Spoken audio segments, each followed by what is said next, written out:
Act 1, Prologue. A bare stage. A company of men enters with a purpose, the boy in the middle. When I was a boy, I wished I could fly. Me too. So did I. Out of the window and over the trees. High as a cloud and lighter than air. Then loop the loop and up the stars. I dreamed about flying all the time. What? Girls dream?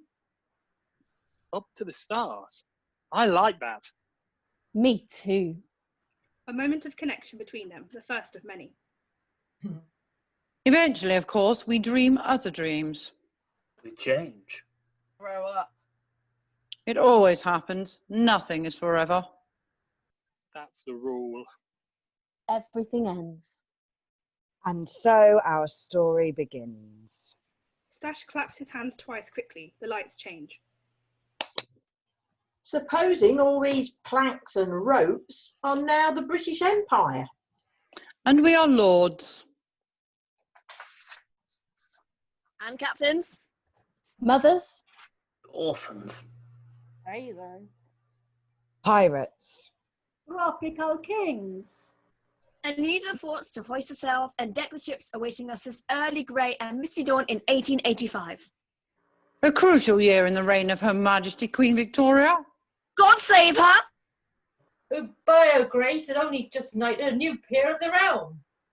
Lord Leonard Aster, dedicated minister to the Queen and devoted father. To Molly Aster, whose mother flew up to heaven when Molly was 6 years old. In the years that followed, a nanny was employed to take care for Molly and provide her with the essentials of a young womanhood. While taking her with him on each royal mission, Lord Aster gave Molly a life few girls would normally know.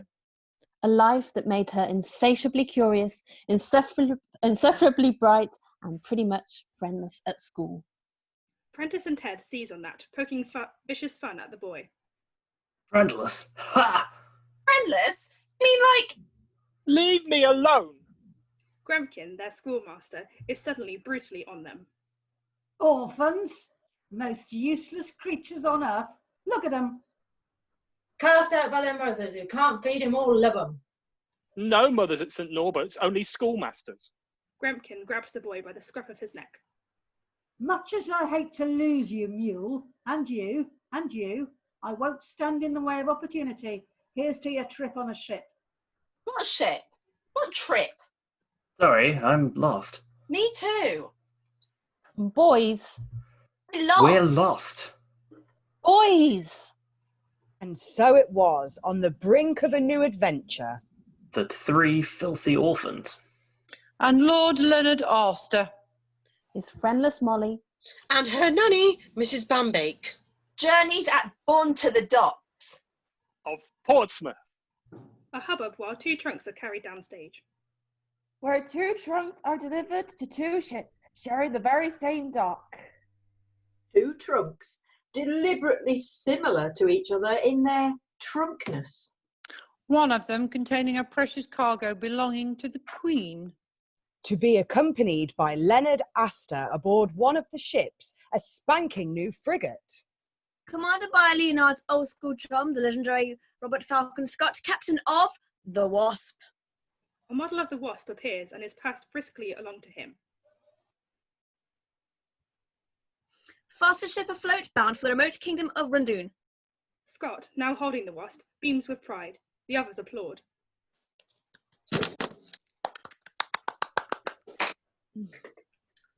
And the other trunk, full of sand, courtesy of me, Bill Slank, captain of this other ship. Someone holds up a model of the Neverland. The Neverland.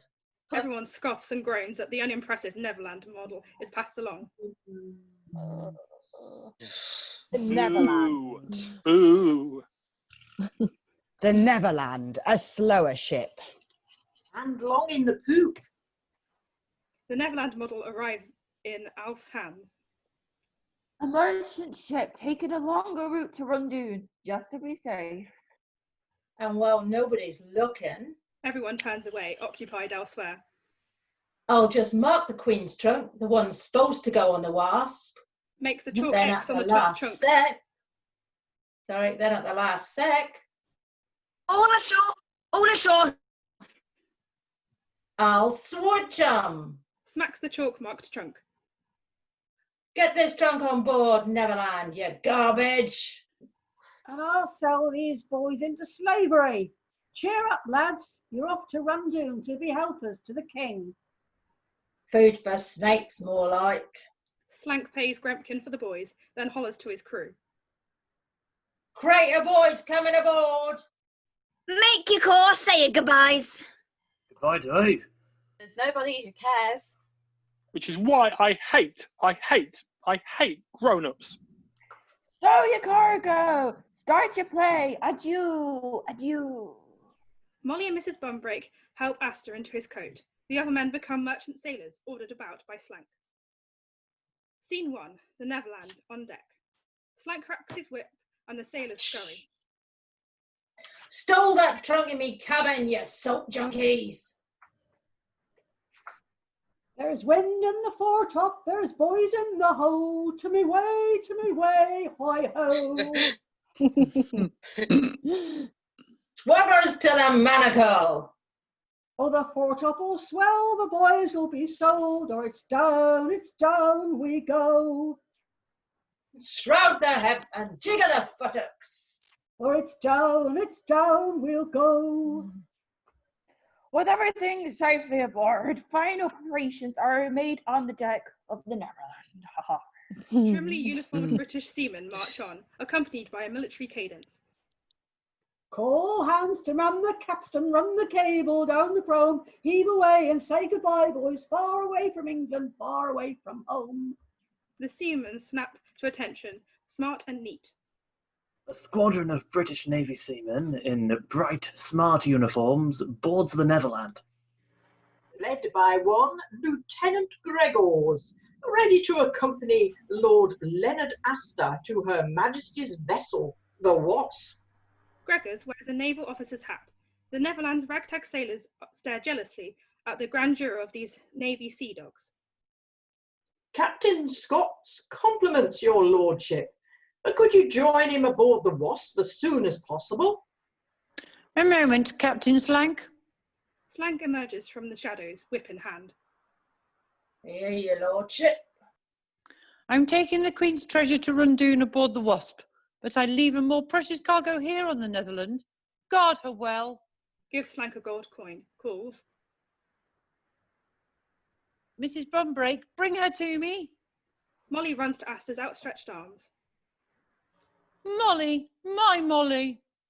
Please let me come with you. I don't like it on this ship. You're safer here on the Netherland. By the time you arrive in Rundoon, I'll have completed my mission and we'll be together again. The ship's cat sidles up to Molly's legs, meowing affectionately. Look, Daddy, the cat, the ship's cat, a lucky sign. Here, puss, puss. Molly, careful. It's all right, Daddy. Him's a sweet little puss, isn't him? The cat mews sweetly in Molly's arms. Oh, Molly loves all God's little creatures.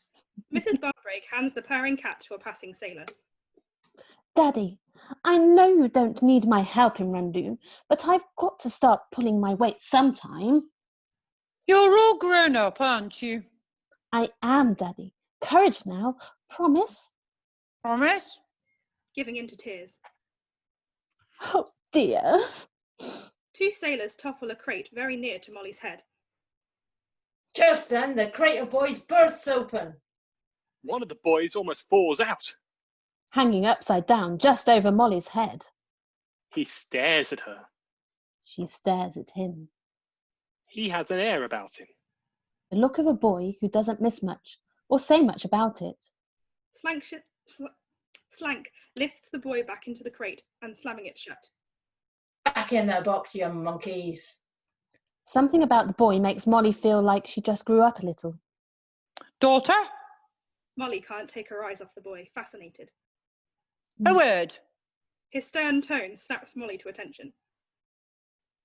There isn't any treasure in the Queen's trunk, and what is in it has to be destroyed by order of Her Majesty Queen Victoria. God save her. God save the Queen! I'll have to move quickly before the King of Rundoon even knows I'm there. But how are you going to destroy it? Can you keep it a secret? I can. Everyone else on the ship crowds around them to eavesdrop. We can. Can. To avoid being overheard, Aster speaks in Dodo. He holds an amulet in his hand. Twatcheep, whip, reet, whip. Clip, bleep, qua. Sorry. Clip, bleep, qua. I think you mean... They're speaking in Dodo, a language known only to, well... And a very handful of special humans. Dodo, a fat, clumsy bird, hence the Latin name, Didus ineptus. Known for its greedy appetite, slothful pace, and sense of entitlement, the dodo was fearless of people and faced no real competition. An eerie mirror of the British Empire at its colonial zenith. Of course, those same traits were responsible for the dodo's extinction. An eerie mirror of the British Empire after its colonial zenith. But thereby hangs another tale. Aster has placed an amulet around his neck and a matching amulet around Molly's neck. And don't ever take this off or let anyone else touch it. You know what's in this amulet, Molly, and you know how to use it if you're ever in trouble. But what if something happens to you? You need me on the Wasp. Too dangerous. I won't have it. I want to be part of the mission. If you can't be British, you can go straight home and back to school, young lady. Mrs. Bumbrake? No, don't send me home, please. I'll be good, I promise. Oh, shut the faucet, Molly. Blubbering like a whale when the word's your oyster. Be a woman. Yes, Nana. Soon as I'm done in Rundoon, we'll take a few weeks in the ant-heaps. Scare up some rare birds' eggs, I might even teach you to speak porpoise. Yes, Daddy. There's my little Starcatcher. Just an apprentice. If I was a Starcatcher, I'd be on the Wasp with you. Across the deck, Slank twitches. Slank hears that word Starcatcher. But a cannon is fired from the deck of the Wasp. We hear a cannon's boom. Patience, daughter. Keep a keen eye. Mrs. Bumbrake? Aster signs an autograph for one of the sailors. Don't you worry, my lord. We'll be British to the bone. We'll meet again in Rundoon. Godspeed. Off you go, your lordship. TTFN. Slank waves cordially as the seamen march Aster away to the Wasp, then to Mrs. Bumbrake. Comfy, are we? That's nice. Now. Suddenly and terribly evil. Elf, where are ye? Ye good-for-nothing bucket of scum.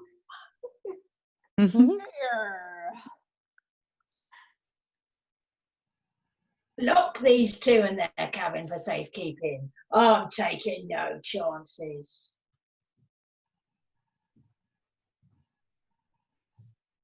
Sam, you're muted.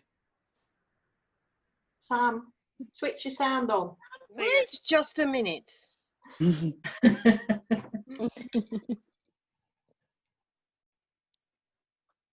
I don't fancy no dainty daughters roaming my deck.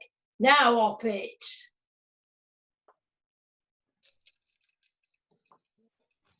Have I got another line? Yes, you do. With pleasure. With pleasure. The cabin could smell no worse than you. Can we have Kitty with us? Molly picks up the sweet cat, which now screeches as terribly evil as Slank. Molly, startled, drops the beast, which scurries down into the bows of the ship. Steer clear of the pussy, pet. Rip your hand clean off. Say the word, madam. Let you out later for a promenade. Maybe do some petting of our own, eh? Oh, don't trouble yourself. I'm sure. Come along, my girl. Alf steps in. Mrs. Bumbrake likes what she sees. It's all right, ma'am. Elf will see you're safely stowed. Thank you, kind sir. Oh, thank you, kind lady. Your eyes are as green as the sea, and your hair's almost as wavy. Oh, Oh, take me below, sir. Mrs. Bumbrake sniffs spitefully at Slank. Alf leads her off with Molly in tow. Lock the silly cow in the junior suite. The sailors snigger. What you sniggering at, you pickaroons? Put that trunk in me cabin, front of the jib, and let fly the Framistan, or you'll curse the day you were born. The Neverland casts off from the dockside. On to Rundoon, you fungus. That's profitable trade to be made in Rundoon. Laughs meanly. The sailors moan. Scene 2. Molly's cabin. Molly and Mrs. Bumbrake are crammed tightly in the junior suite, a very tiny cabin. The lonely sound of a fiddle wafts by. Oh, first class isn't what it used to be. Of course, back in my salad days, I was a green girl bringing up brats in a breezy brownstone in Brighton. There was a tight spot, too, and hell on the household help, especially the kitchen boy, a lovely Highland lad who cooked up a cunning cannelloni, plus a pazza fazool makes you drool. But oh, it made the master how the mistress moaned. Fair is Manicotti. He beat the boy something brutal, but the boy didn't say boo. Point is, we mustn't batten our brakes and be brave like that boy, or my name is not Betty Bumbrake. Now, you might as well be afraid, or never clap eyes on your father again, and it cuts me to the core. But never show that sorry Slank the slightest sniff of fear, and now all that men can smell it on you. Molly, and then make you pay. She breaks down blubbering. That's a stupid example if you're going to cry halfway through. Be a woman. Mrs. Bumbrake recovers herself as the door flies open. Alf pops his head in and sets down a bucket. Situated, miss? Mrs. Bumbrake. Mrs. Oh, sorry to hear that. I was wed once. Dreadful business. Mr. Bumbrake fell off the twig 20 years ago. Left me wedded at 4:30. Is that food? I'm awfully hungry. This ain't for no ladies. It's for the pigs down the other end. Pigs? Really? May I help you feed them? My Molly loves all God's little creatures, you know. Not these creatures. Right, she don't. But don't despair. Cook's laying on some yummy meat in the gallery. I'll escort you when it's up. Nothing too rich. Pray, we girls have got to watch our waistlines. Been thinking about getting into shape myself. Round is a shape. Sorry? So true. You're quite the specimen. No, I have flabby thighs, but fortunately my stomach covers them. Best be off. GTFN! Alf passes gas as he exits, but forgets in his flirtation to lock the cabin door. Oh, he's rough, but he's ready, that elf. He smelt like smelt. True, but there's a whiff of hero about him. Mark my words. Molly pushes the cabin door, which swings open. Left the cabin door ajar. I could follow him and feed the piggies. May I, Nana, please? Not waiting for an answer, Molly bolts out of the cabin. Molly, come back here. Don't make me come after you. She turns green as the ship creaks and the cabin lists. Oh dear, oh dear. Best bring back a bucket before Betty Bumbrake blows her blooming breakfast. Scene 3. Bows of the ship.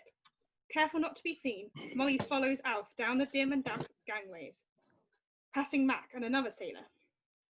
Coming up for some poker, Alf? Slank put me on your big duty, the rat bastard. Going down to the bow to feed a swine. Molly follows Alf through a swinging door and down another cramped passageway, both of them on their knees. Alf breaks wind in her face. God save her. Alf goes one way, Molly another, jumping down a hatch into the bows of the ship. Darkness and dripping. There are many doors to many cabins. Molly opens a first door and finds a mob of gamblers. After a frenzied roll of the dice and much shouting, Molly slams the door shut, she makes her way down the gangway. Behind a second door, worshippers gather in prayer. Eternal Father, strong to save, whose arm doth bind the restless wave, who bids thee... Molly slams the door shut. She makes her way to a third door. She opens it to find Slank wielding a branding iron over Mack's hand. I said port, you idiot! Port! Which way is port? Mack, the right, the right! The other sailors cringe.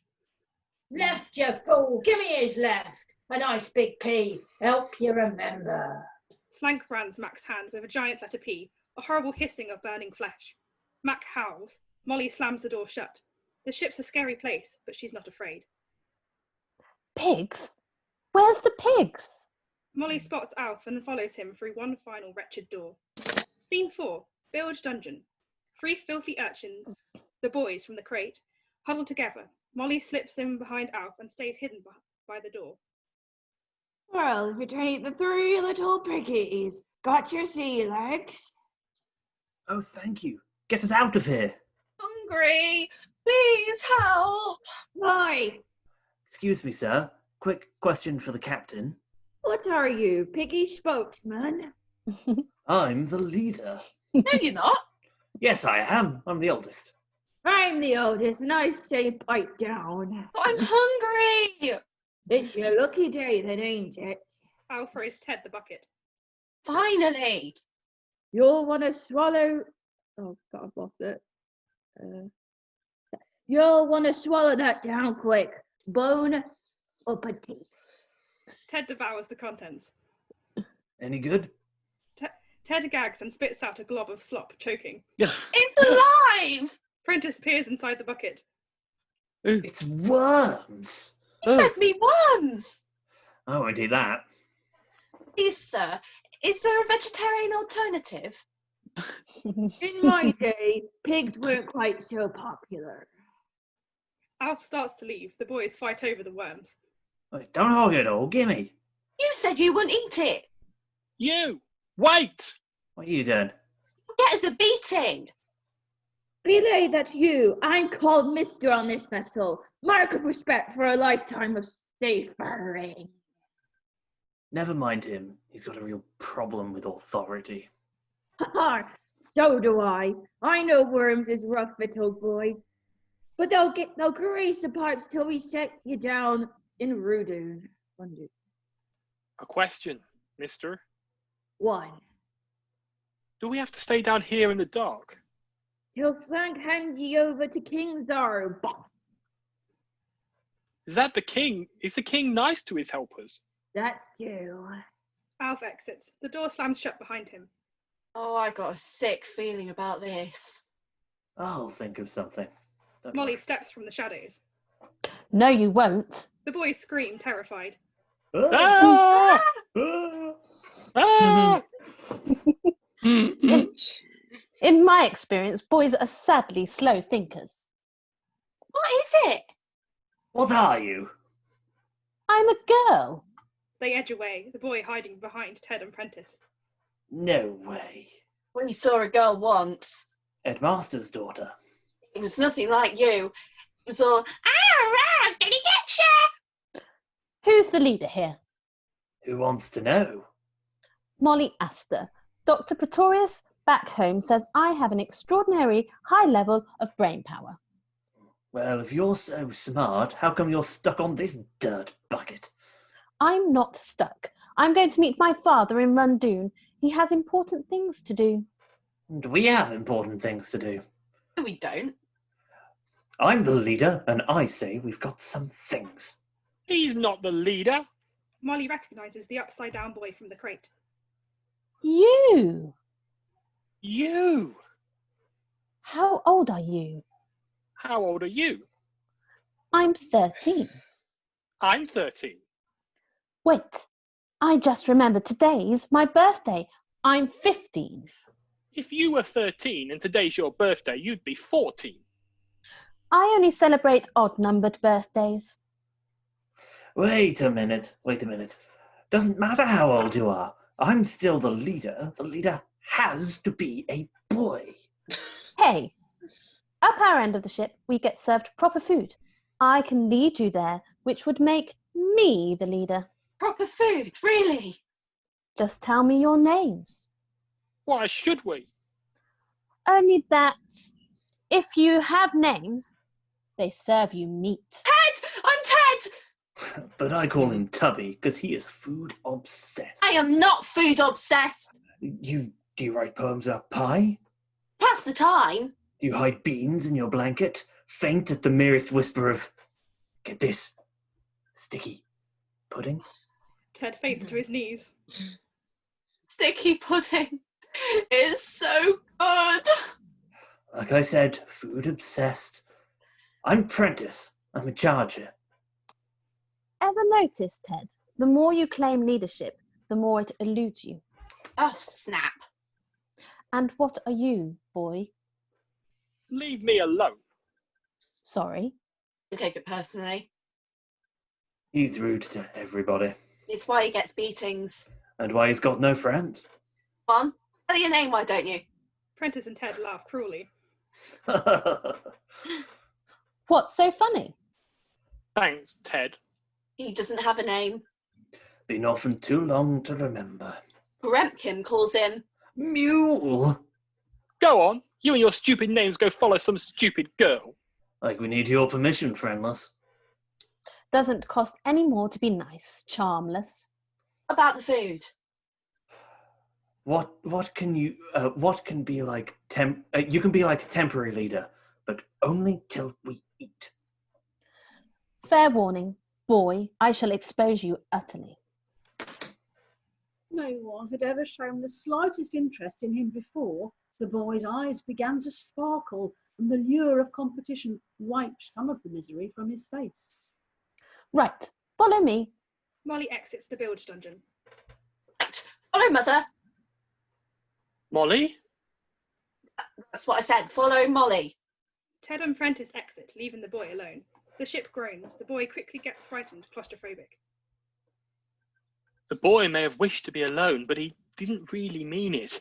The sparkle in his eyes fades, and strange sounds in the dark make him remember the orphanage, make him think about... Where's that mule? Flashback. St. Norbert's orphanage for lost boys. Many orphans stand shivering in a cold, barren schoolyard. Grempkin holds sway, brandishing a wooden switch.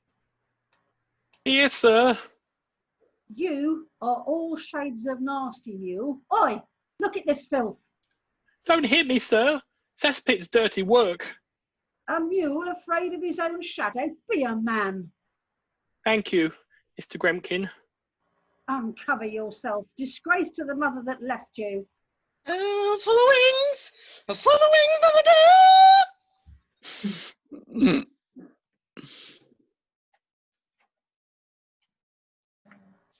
You watch, or you're next. Grempkin freezes. At the mention of Mother, the boy heard a wisp of a song he could barely remember. And saw a shadow of a home he hoped he might have. Instantly, we see a tableau of a happy family. The boy embraced by a mother and father and brothers. Father and son. Mother and child. And even with so little ground for hope. Still he believed. Despite his distress and sorrow. That one day such a home would be his. Home. The tableau melts away, and the boy has bared his back to Grempkin, who looms over him, wooden switch raised high. Orphan rule number 1. Life is meant to be horrible. Grempkin whips the boy hard. Rule number 2. There are no orphans in heaven. Grempkin whips the boy again. Rule number 3. Mrs. Grempkin's ugly. The other orphans laugh rudely. Anyone who laughs is dead. Grempkin chases the orphans away. The flashback fades, leaving the boy alone and whimpering in the bilge dungeon. Mother? Mother! Molly opens the cabin door. Come on, you. Last chance. We Asters do not leave boys behind. The boy wipes his eyes and runs after Molly. Scene 5, The Wasp, Captain's Cabin. Crammed in a doorway are Aster, Greggors, and the seamen. We shift our attention now to the other ship, barreling due south at a brisk 12 knots. That fine British frigate.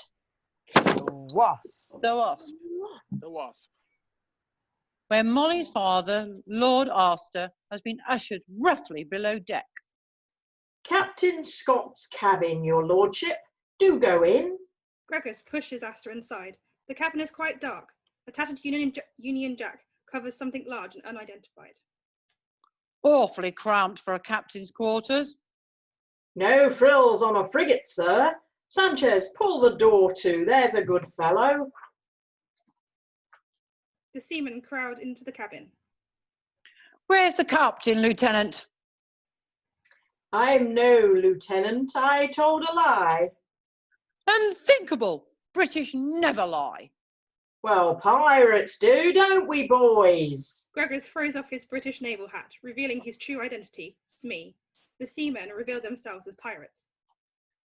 I demand to see Captain Scott. Why didn't you say so? Presto Scotto.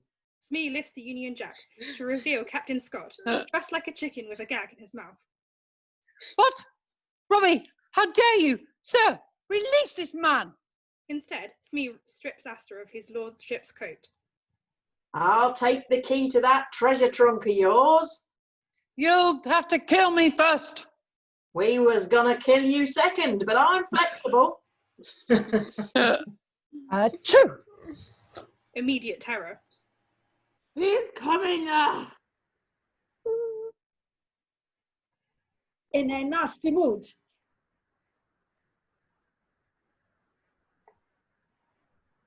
A foul and nasty mood. What are you playing out? Pirates, sir. The Wasp is now a pirate ship. There've been no pirates in these parts for 100 years. We've been keeping a very low profile. And you're the captain, I suppose. Aye, sir. Aye, sir. You, sir. No, sir. Not Smee, sir. Smee, sir. That's me, sir. But no captain, I, sir. You lie, sir. Oh, no, sir. The devil's himself's in charge hereabouts. The devil, you say? The Prince of Darkness, our satanic supervisor, foul and nasty, with the cloven hoof. And how would one identify him in a crowd? By his legendary cookie duster, that's how. Whiskers? By his celebrated mouth brow, that's how. Well, does he have a name? The pirate captain they call Black Stache. The pirates shriek and bemoan the hearing of this terrible name, and suddenly there he stands, the Black Stache, carrying a bucket, into which he pukes and spits. Hello! Lovely. The pirates shriek again and bemoan what might happen next. Stache continues, winsomely. Oh, to be in England, now that April's there. But whoever's not in England gets to see my facial hair. Now you're likely wondering, can the fellow before you be entirely evil? Can no compassion uncrease this furrowed brew? Brow? Brow. Well, fret not, mon frere, I'm a romantic. There's a poet in these pirate veins, and so I plug into the muse. Holds his hand out to Smee for a manicure. But what to do? Which style to use? Iambic? Box office poison? Haiku? Samurai, I don't think so. Suddenly vicious to Smee. Mind the cuticle, Smee. Hoopah, got it. A steely glare at Aster. A pirate with... No, it's me, sorry. A pirate with scads of panache wants the key to the trunk with the cash. Now here's some advice. Though I seem to be nice, I'll cut you, slit you up one side and down the other, so we can watch your own stomach flop around on the deck. Holds a straight razor to Aster's throat, but Aster doesn't flinch. I say, Smee, you did explain to my lord that I'm a bloodthirsty outlaw. Aye, Captain, but he still wouldn't give up the key. We haven't got all night, Smee. People have paid for nannies and parking. Stand aside. I'll have to do it myself, or I'm not... I'm not. What am I? Black Stache. They refer, of course, to this. The pirates gasp. The trademark nose brush of every man, woman and child in my family, dating right back to the amoeba. Yet for us, the face foliage has been, oh, so much more than a lawn on the lips, sir. 'Tis what we are and why we are it. And when everyone else got out of the pirate business, the Stache stuck it out, knowing one day my ship would come in. This is the day. This is the ship. Now cough up that key, my lord. Not a chance, you thug! Stache throws a tantrum at this insult, then recovers. Why is it my lord's coat you're holding? Smee helps Stache on with Aster's coat. Looks to be about your size, Captain.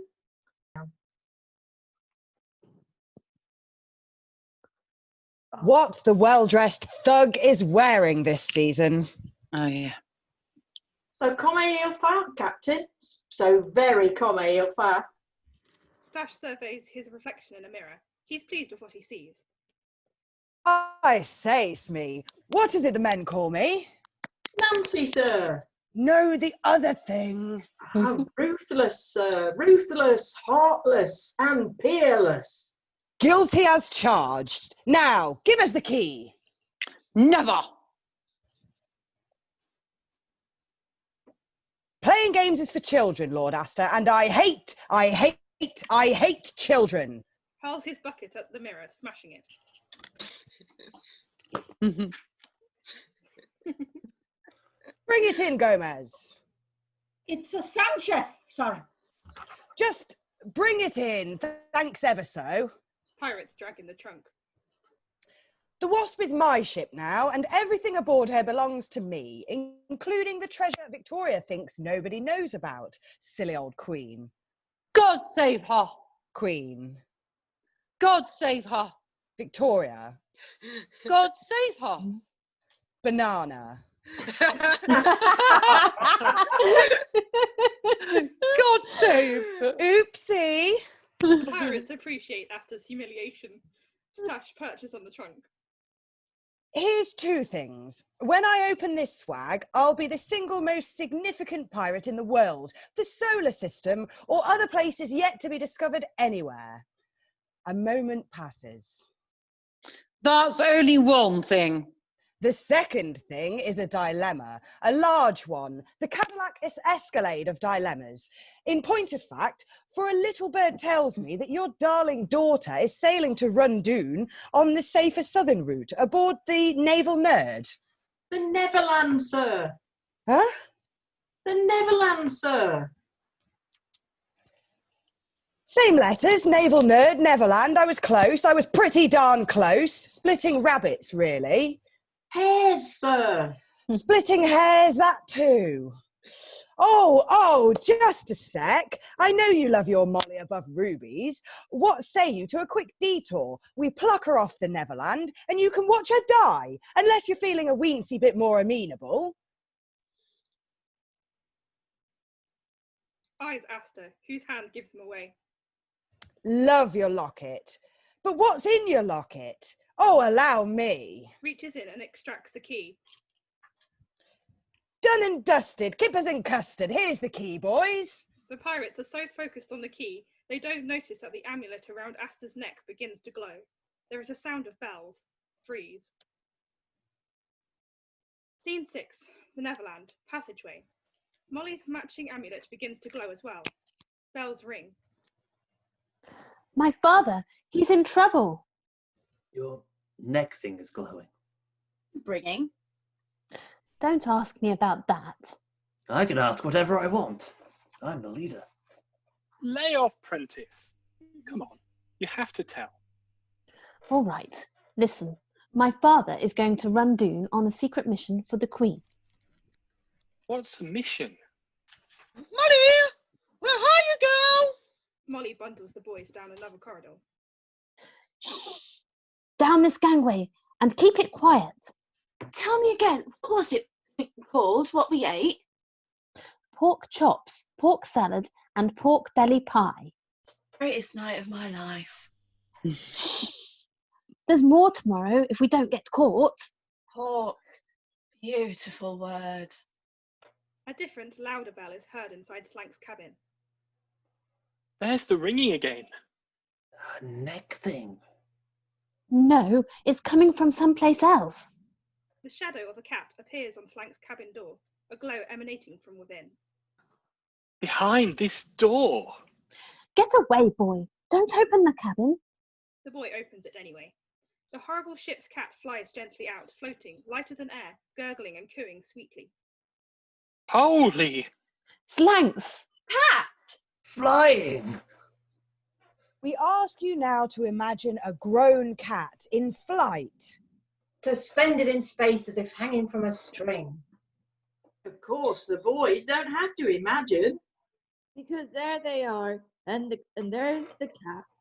And that cat is definitely flying. And those bells definitely ringing. And that cabin is definitely glowing. Glowing, ringing, flying. It can only mean one thing. Star stuff! Star stuff. The Queen's trunk is in Slank's cabin. Molly slams the cabin door shut, grunting from the effort, and extinguishing the glow and the bells. Okay, nothing to see here. Move along.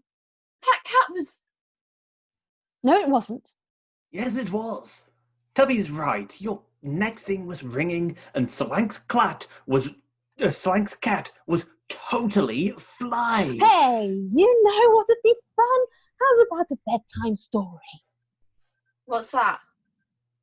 Oh, very amused.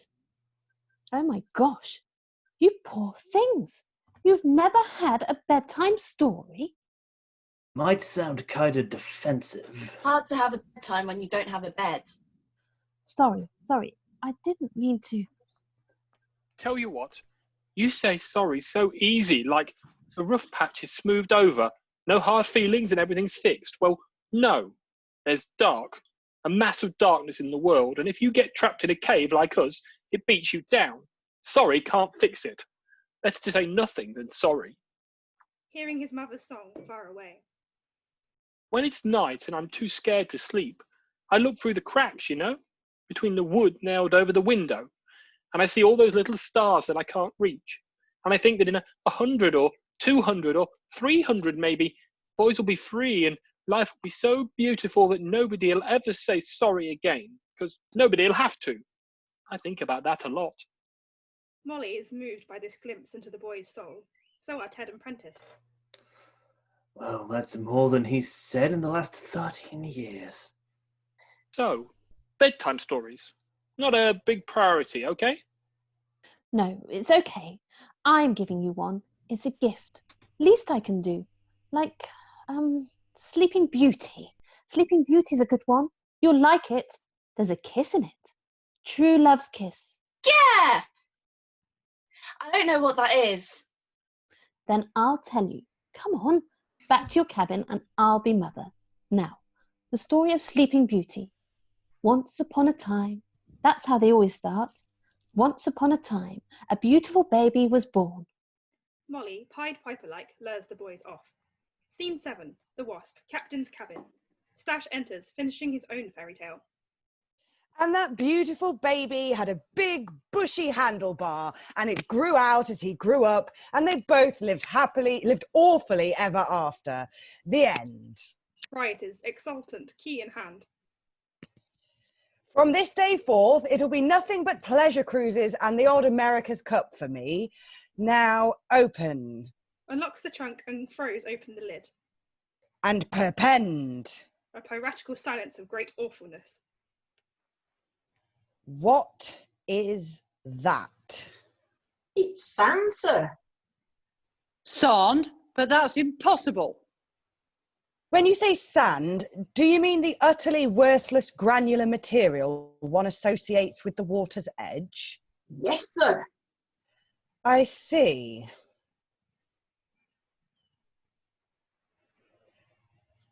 Perchance you think a treasure trunk sans treasure has put my piratical BVDs in a twist. How wrong you are. Yes, I'd hoped to be hip deep in diamonds, but they're a poor substitute for what I really crave. A bona fide hero to help me feel whole. Without a hero, what am I? Half a villain, a pirate in part, ruthless but toothless. And then I saw you, and I thought, maybe, can it be? Is he the one I've waited for? Would he, for example, give up something precious for the daughter he loves? But alas, he gives up sand. Now let's see. Hero with treasure, very good. Hero with no treasure, doable. No hero and a trunk full of sand, not so much. Now where's my treasure? What if they swap the trunks, sir? Swapped, you say? Stupid idea, Smee. Stupid, stupid. Swapped, yes. Switch, right there on the dike. Deck. Deck. In which case... The trunk with the treasures aboard the Neverland. Destiny check. And what do we know about the Neverland? She's a slow ship, Captain. Sadly slow. And what of our ship, the Wasp? We're fast, Captain. Super fast, which means we're leagues ahead of her by now. Einstein. Change of course. Hard about. You're behind the swappery, Aster, or I'm the Queen of England. God save her! Oh, shut up. I said hard about, Gomez. It's Sanchez, sir. Hit the pedal, Gretel. That's Sanchez, sir. Burn rubber, Bubba. Ay de mi. Que demonio. Debo protestar. Give me it, you shroom. You pay peanuts, you get monkeys. Now juice it. The chase is on. The die is cast. The game's afoot. Jumps on trunk, but trips and crashes, quickly recovers and strikes a majestic reclining pose. I want that treasure, boys. Catch me a Neverland. Stache is carried off atop the trunk to victory. Scene 8, the Neverland, Bilge Dungeon.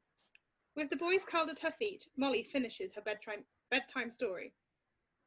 And as the princess slept, a thick forest grew up around the castle, keeping everybody out. Everybody but one man. Boys? Prince, right?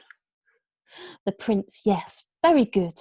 He chopped his way to Sleeping Beauty's room, saw his true love, and kissed her just once, sweetly, on the lips.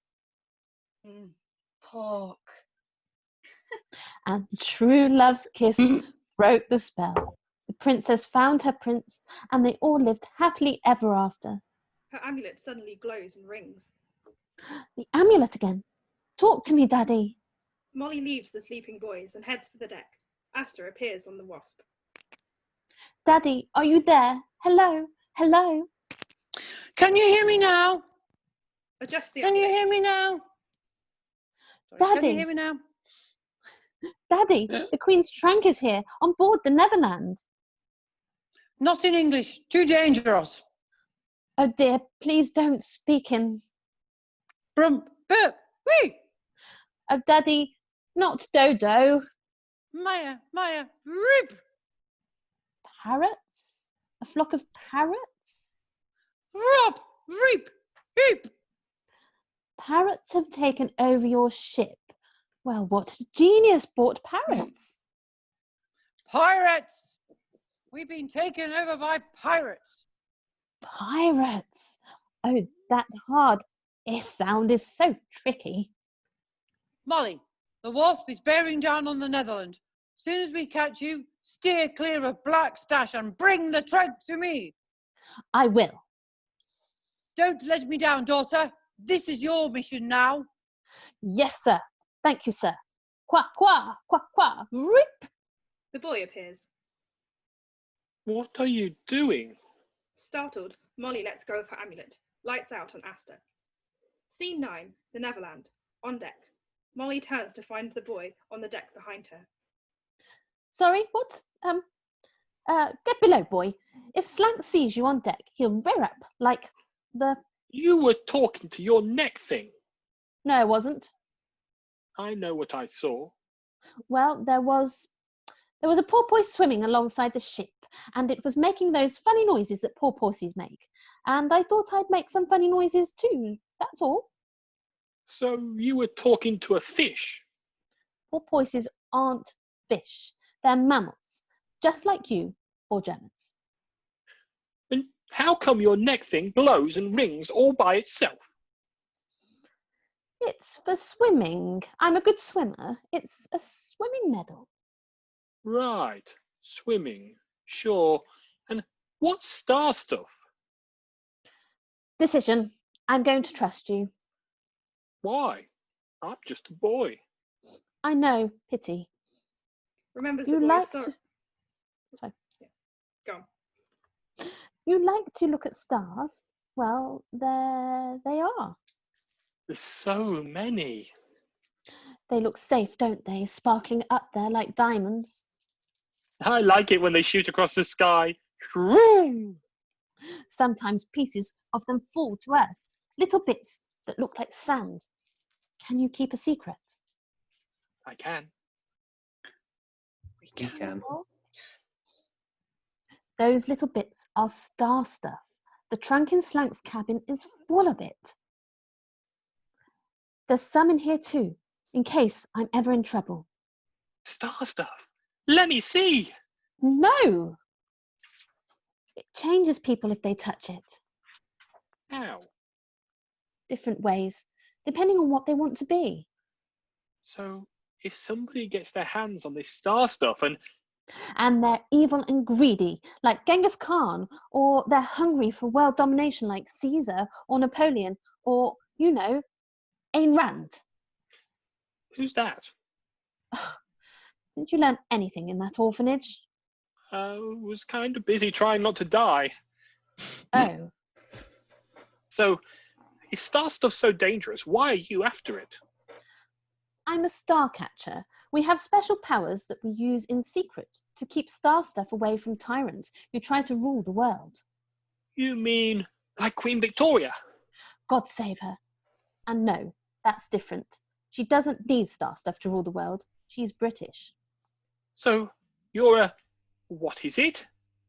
A Starcatcher. There's only 6.5 of us on the whole planet. 6.5?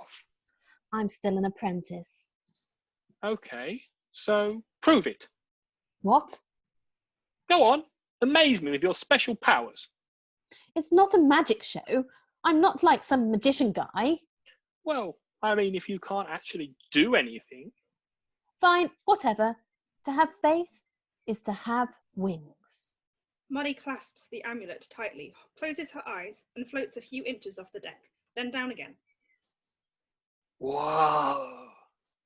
Satisfied? So that cat was flying. Come on, I want to fly too. Like you and the cat.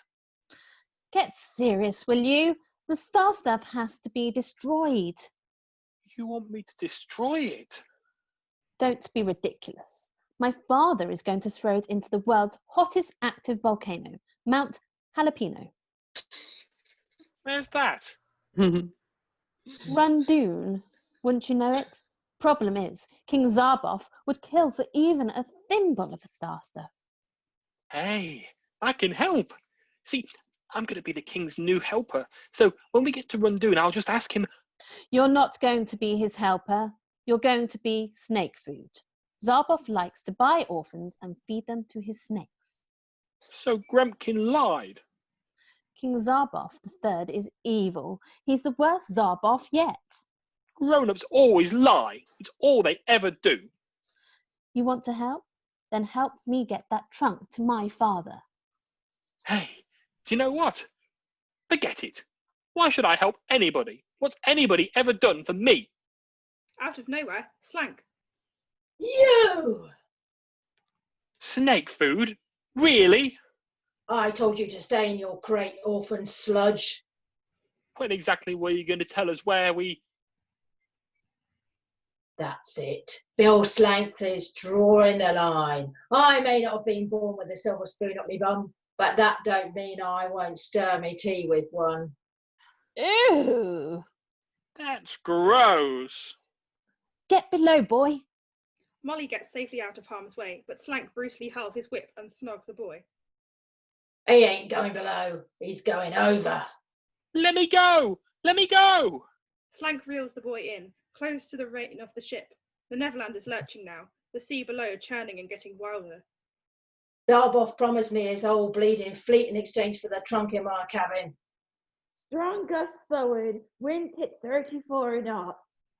I hate grown-ups! Make like a kitten. Take a long, long time to drown. Bottoms up, boy.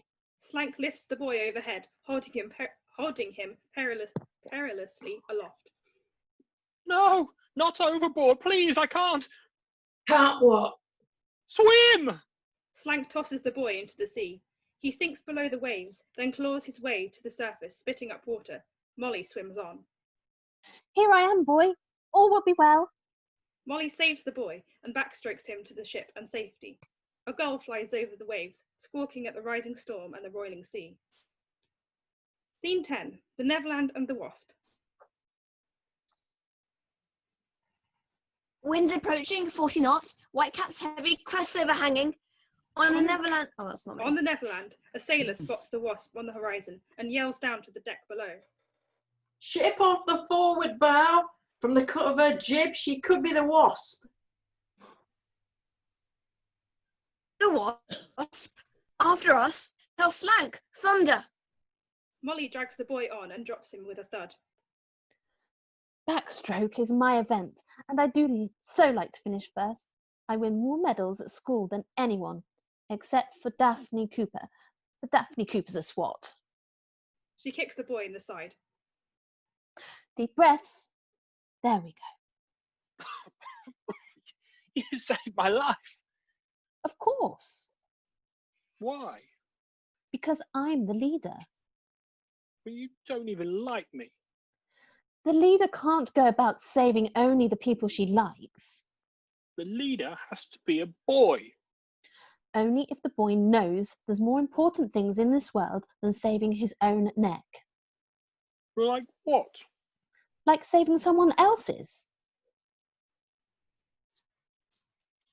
They figured out how to swap the trunks. Slank!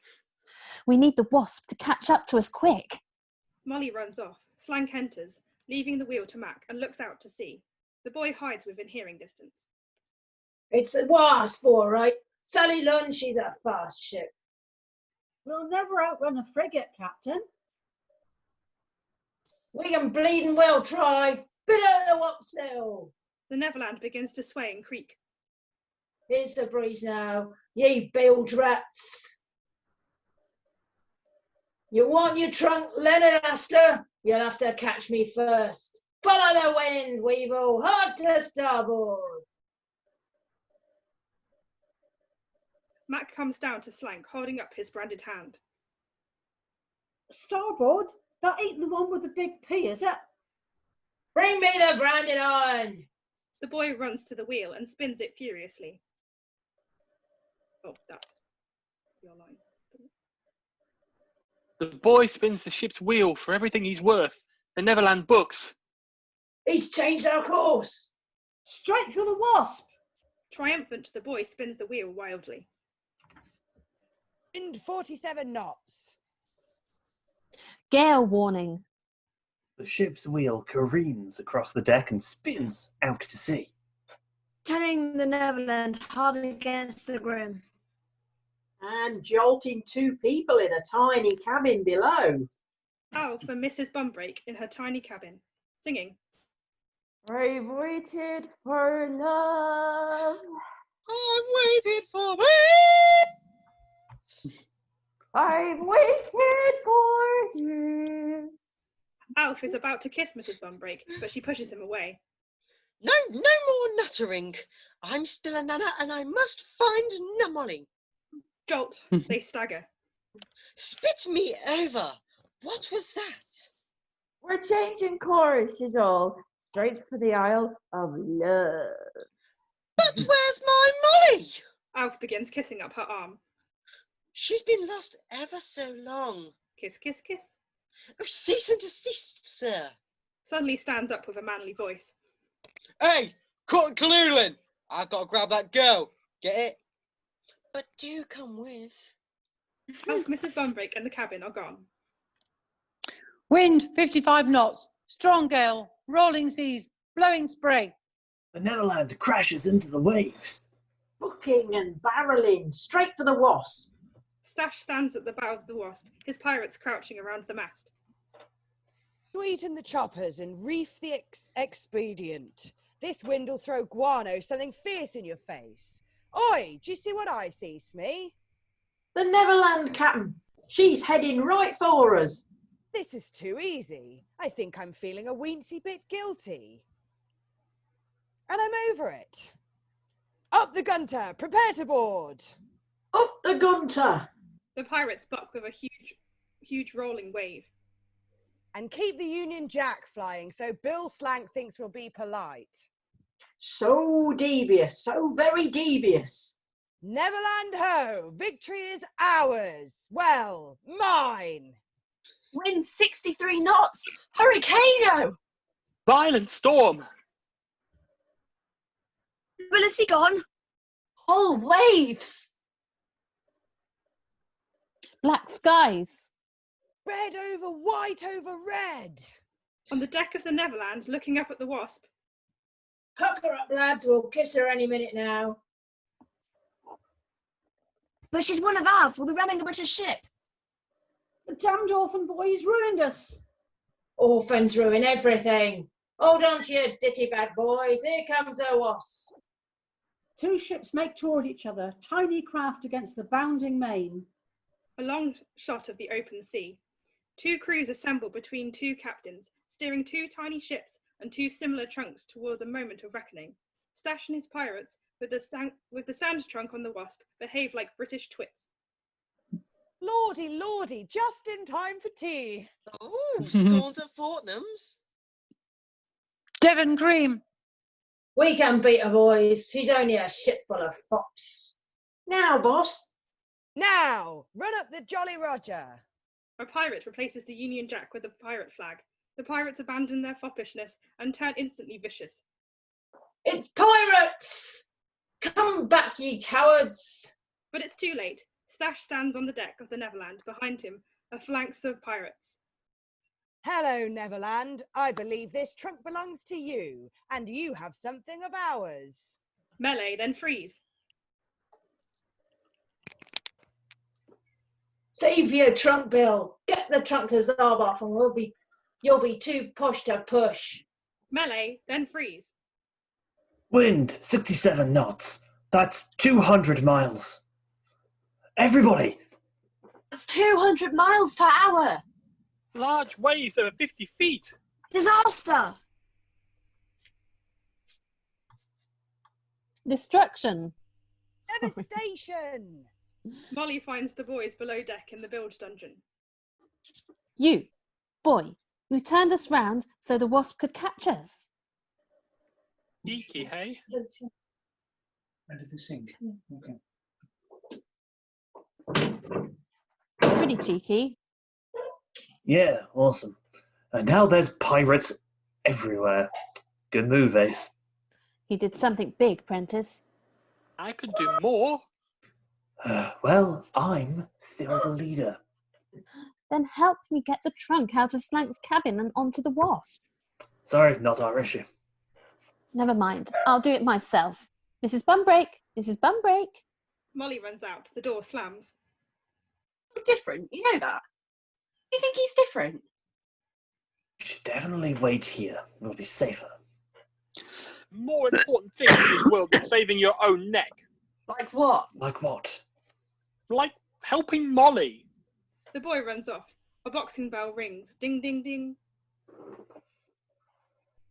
And up on deck, two Captain Sparrow for the greatest of grand prizes. A boxing ring forms around Slank and Stache. Ladies and gentlemen, thanks for coming out on this stormy night for our featured bout. In this corner, direct from Slough by way of Despond, with the intimacy issues and the claggy knickers, it's no mother's son and no man's pal, Bill the Rat bastard Slank! All cheer! In this corner, sporting his famous flavor saver since the tender age of 10, the most fearsome pirate on the pike. All hands on deck for the Black Stache! Smee alone cheers Stache. This is a one-round knockout match. Kicking, spitting, gouging is preferred. Hitting below the belt is not required, though the fans tend to love it. We love it! Right, now, shake hands and come out rapping. A word fight between Slank and Stache. Take a hike, ye mingy crumb. The trunk is mine, so kiss me bum. I'll kiss your bill with me French roaster, roly coaster, uppercutter, flipper flopper. Which I dodge like so, behind your backsy, which needs a waxy, by the by. Or me God's anointed, double-jointed, triple-pointed belly whopper.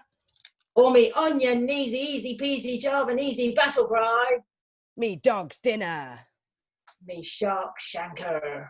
Me winkle pinner. Me walk the planker. Shall I compare thee to a summer's day? There he lies, a jumped-up cabin boy who doesn't know his place. Give me the Queen's trunk, or say your goodbyes, your bathtub captain. Stache raises his weapon, but crack! Lightning strikes the Neverland. Everyone scatters. Molly atop the Queen's trunk, hurtles across the deck, howling. Stache and Slank re-enter. Crack! The sound of splintering wood, flapping canvas whipped by wind. Crack! The deck is breaking up. Mast that was a mast no more. The Neverland. She's split in two. Stern to stern. Fore and aft. A whole ship aft! Two sailors split a model of the Neverland in two. The company splits and tumbles, half of the company with each half of the ship, the churning sea in between. Abandon ship! Abandon ship! She's broken off. Main brace is gone. Molly and Mrs. Bumbrake struggle with the Queen's trunk. We're saving the trunk, and that's all there is to it. Slank appears out of nowhere. Oi! You really missed the gravy boat. Betty, you and your sea green eyes. Now, don't let him smell your fear, Molly. And the haze. Alf, lend me a hand. Out of me way. All I want's me trunk. Slank and Mrs. Bumbrake battle for the trunk. Alf enters and stands up to the boss. Don't you touch one hair on that woman's leg. She's all yours, lover boy. Now, Betty. Mrs. Bumbrake grabs the ship's cat and throws the screeching animal in Slank's face. Down you go to dinner. Just before bunking with Davy Jones. Oh, the waves swallow me up on great shroud of sea, and the sharks start nibbling away like me mother's kisses. Mother! You left me on the steps of a tattoo parlour, wrapped in a half-eaten bag of fish and chips. Round me neck a note, orphan Bill Slank, too wicked to end well. The waves cover Slank forever. TTFN? You good for nothing, bucket-o scum. Oh, my white knight! Now, let's get moving. Aster appears on the ship, holding his amulet, telepathing. Molly, I'm locked in the broom cabin. Daddy, the trunk is ours. Bring it to me. On the other half of the Neverland. Abandon ship! Abandon ship! Smee enters with the trunk full of sand. Check your trunks. Some trunks may appear identical to other trunks. Save yourself! Smee runs off. The boy runs on. Molly, atop the Queen's trunk on the other half of the Neverland, spots him. Help, boy! I need more time to get the Queen's trunk to my father. Don't worry, I'll store the... He sees the sand trunk just sitting there. Don't worry, I'll store the pirates. Sits on the trunk, all innocence, as Stache runs past. Some crazy weather, huh? What are you? What are you? What am I? Like a Stache. Never heard of you. Liar! The stash is on everyone's lips. Why, is that the Queen's trunk you're sitting on? Oh yeah, Queen's trunk, totally. Molly Aster told me to protect it. From who? Pirates like you. But we have all the fun. Who?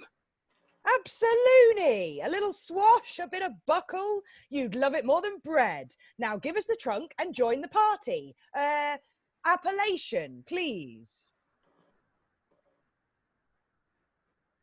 Your name, bub? No name. Orphan. You're more at sea than Columbus, boy. If you were a pirate, you'd have a proper name. You could do that. I'm the boss, ain't I? How about Bluebeard Bob? Long John Larry? Ooh, we hung a bloke from the yardarm week ago Wednesday. Pirate Pete, that's available. Pirate Pete. Good solid name is Peter, like a rock. That's what you'll be, boy, my rock. Now give me the trunk. Peter. Yeah, I like that. Iconic as the moonwalk in a Michael Jackson video. Now give me the trunk. And what would I do? You'd star in my nasty crew. Infamy, calamity, fraternity. You need to connect, boy. Peter. You need to connect, Peter. No man is an archipelago. Now be a good Peter and give your captain his great big treasure. Throws Peter off the trunk and flings it open. Sand again? You blew it, Stache. The Queen's trunk is safe on the Wasp. We saved the treasure, Molly. We saved the world. You're killing my buzz, boy. To which I say, die. Stache throws Peter overboard. Not again. Peter falls into the sea and bobs on one side of the stage. Across, Aster appears on the Wasp. In between, Molly stands on the Queen's trunk aboard what's left of the Neverland. Not again. The boy's gone overboard. Molly, bring me the trunk. Help, I can't swim. But Daddy, the boy needs help. Molly, this is a direct order. Bring the trunk to me.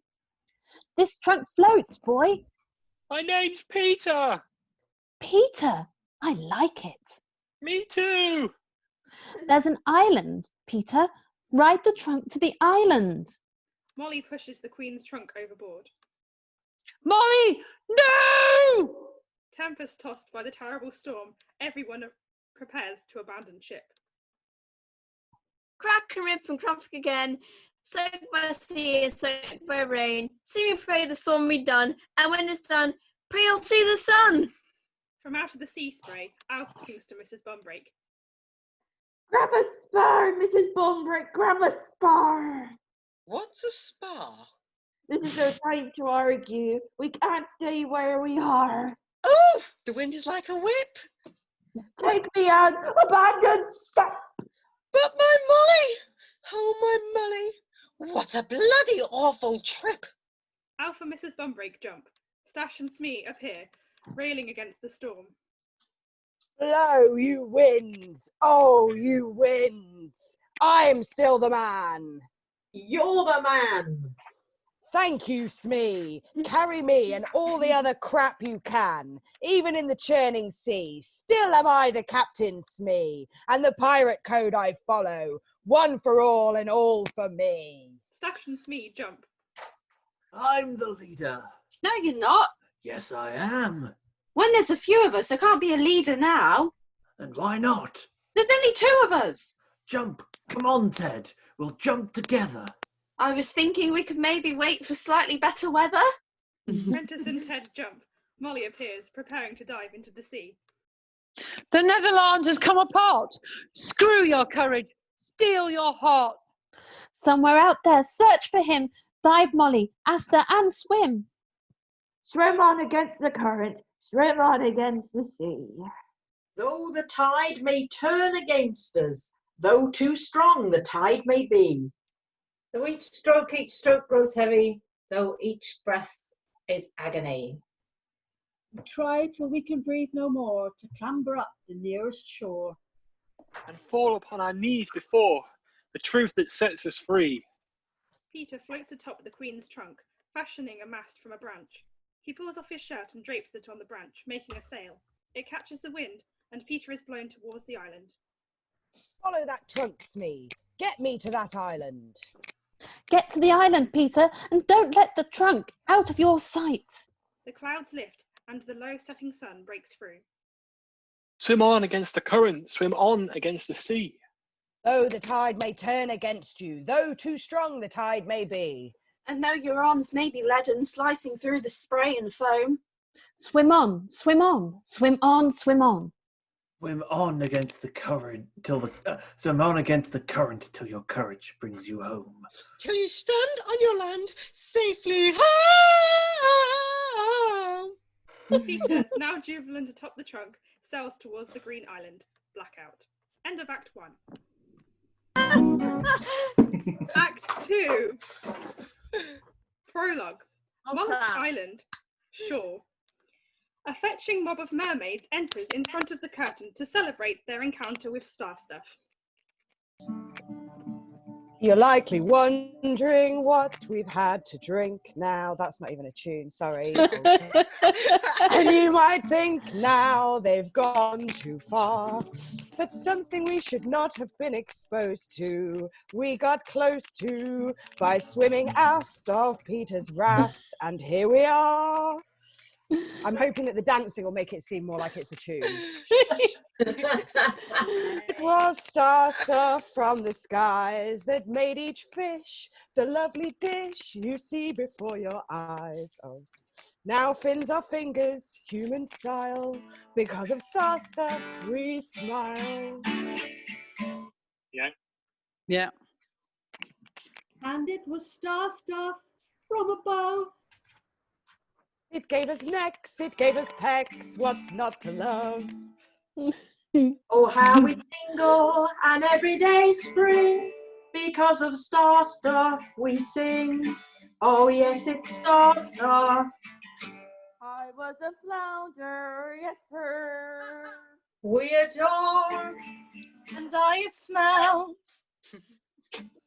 I got a buzz. Oh, what it does. I want some more. I was a yellow tuna till I felt I was a warm and fuzzy. a warm and fuzzy feeling. I'm wild and free.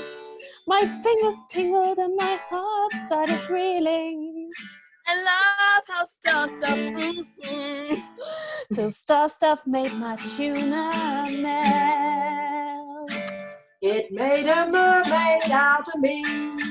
It was the star stuff. And oh, what a glow as your friends start growing some more. That goes on. Go with the flow, as the glow gets you going some more. You'll get a free. Soon you're breathing in. Soon you're growing hair.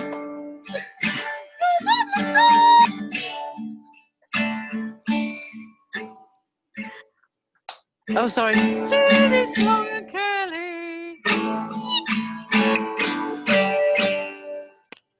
Sam, only dogs can hear you at this point. Yes. I can't go any higher anyway. It is you, Sam. Oh yeah. Yeah. Which one? Soon you're acting girly. Come on.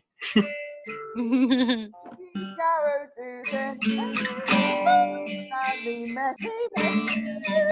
Oh, now the coolest creatures of the sea.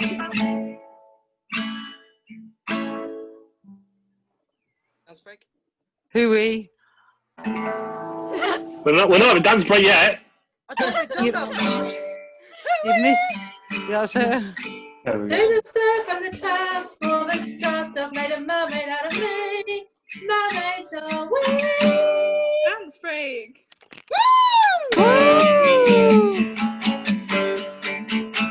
There you go. And each each of us were made, each him and her made into a mermaid. Break the oldest of nature's laws. We'll never be a fish again because Star stuff made a mermaid out of me. Made a mermaid out of me. Made a mermaid out of me. It makes you what you want to be. The mermaids exit. Scene 1. Mountaintop, Mollusk Island. A sense of enormous space, clear skies, bright sun, clean air. Peter is asleep on the Queen's trunk. That's you, Molly. I'm coming. Wait for me. Molly? Wait! No. No. Not supposed to sleep. Supposed to be guarding the trunk. Not. What if she came and... I did what you said? Moll? Dragged it right up a mountain? Nope. No, Molly. So bright. Holy. Know what this is? It must be the sun. I'm feeling you, sun. And check. It's out. Space, light, air. I'm finally free. And I'm gonna have freedoms. Whatever I want. A yellow bird enters suddenly and alights on his shoulder. Whoa. Hey, bird, what's up? Me? Well, let's see. Save the world. Got a name. Not too shabby. I wonder if Teddy and Prentiss made it off the ship before it sank. I mean, how weird would it be if they... Please let them be okay. Bird, we should make a pact. I don't leave you and you don't leave me. Deal? The bird flies off. No! Come back! I don't want to be alone. Come back! Hey, fine. No Molly, no Teddy, no Prentiss. So what? This is perfect. Nobody's after me with a stick. Nothing between me and the sky. I can just be a boy for a while. It's all I want anyway. I've got to get out of here. Ted staggers on. Sorry, did you want to be alone? No, stay with me. Good answer. Thank you. Prentiss appears. You ready for this? Teddy floats! We jumped overboard and I held on to Teddy and the two of us bobbed all the way here. Prentiss? No name? I got one now. It's Peter. Solid. Whatever. Peter stands atop the trunk and has a good look around. Look, the wasp. Way out there. Can you see it? It's still in one piece. Oh no, I see where this is going. Where's Mother? For the love of her name is Molly. And she probably drowned. Ted is instantly bereft. Peter instinctively comforts him. No. She dove off the ship as it went down. She's like a real swimmer. I think maybe she made it to the wasp. Or maybe she's floating on what's left of the Neverland. Split scene. Mrs. Bumbrake and Alf adrift on a Neverland flotsam. Ride the wreckage, Romeo! Get us to shore and make it fast! You want speed? Find me a sail. We'll end up in China drifting like this, and I'm in no mood for Mushu. Alf, I tried it once. Went through me like the winter wind in Wessex. Alf and Mrs. Bumbrake float off. Or maybe Molly's down there in the jungle. Jungle noises threaten. The boys consider this. I say we wait for her up here. Come on, help me hide the trunk and we'll find some branches down on the beach. At some point we're going to need food. Peter and Prentiss hide the trunk. Branches. What we need are branches. Hey, I think I found some sweet. Ow! Branches, branches. There's got to root Jones for branches. To build a raft, you know, so we can float out to the wasp. We get to the wasp, Molly's father will have to take us. Where? Boom! Come on. Everybody holds hands and nobody gets lost. Clear? Sorry, I've lost my place. Crystal. Oh, your hands all sweaty.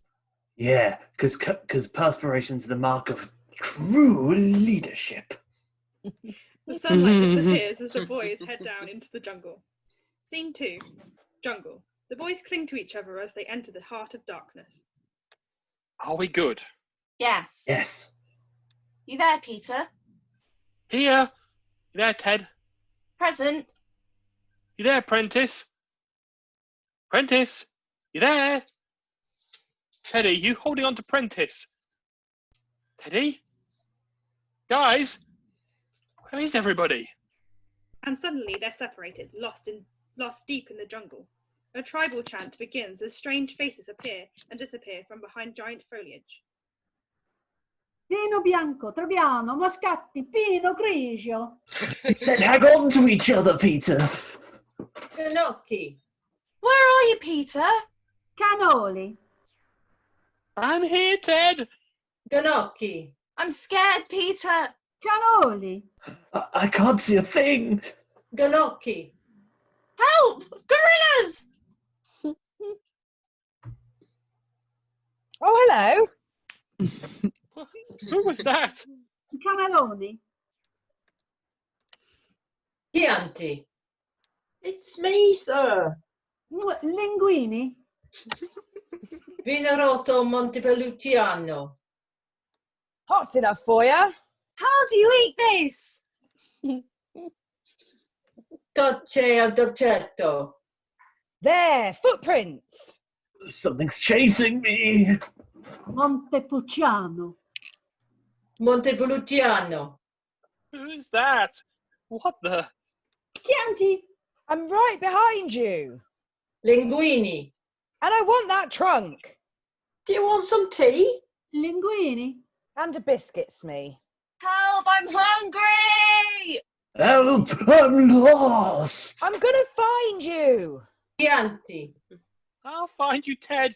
Keep heading down. I'm sweating, Smee. Which way is down? Prentiss, Teddy, guys, you hear me?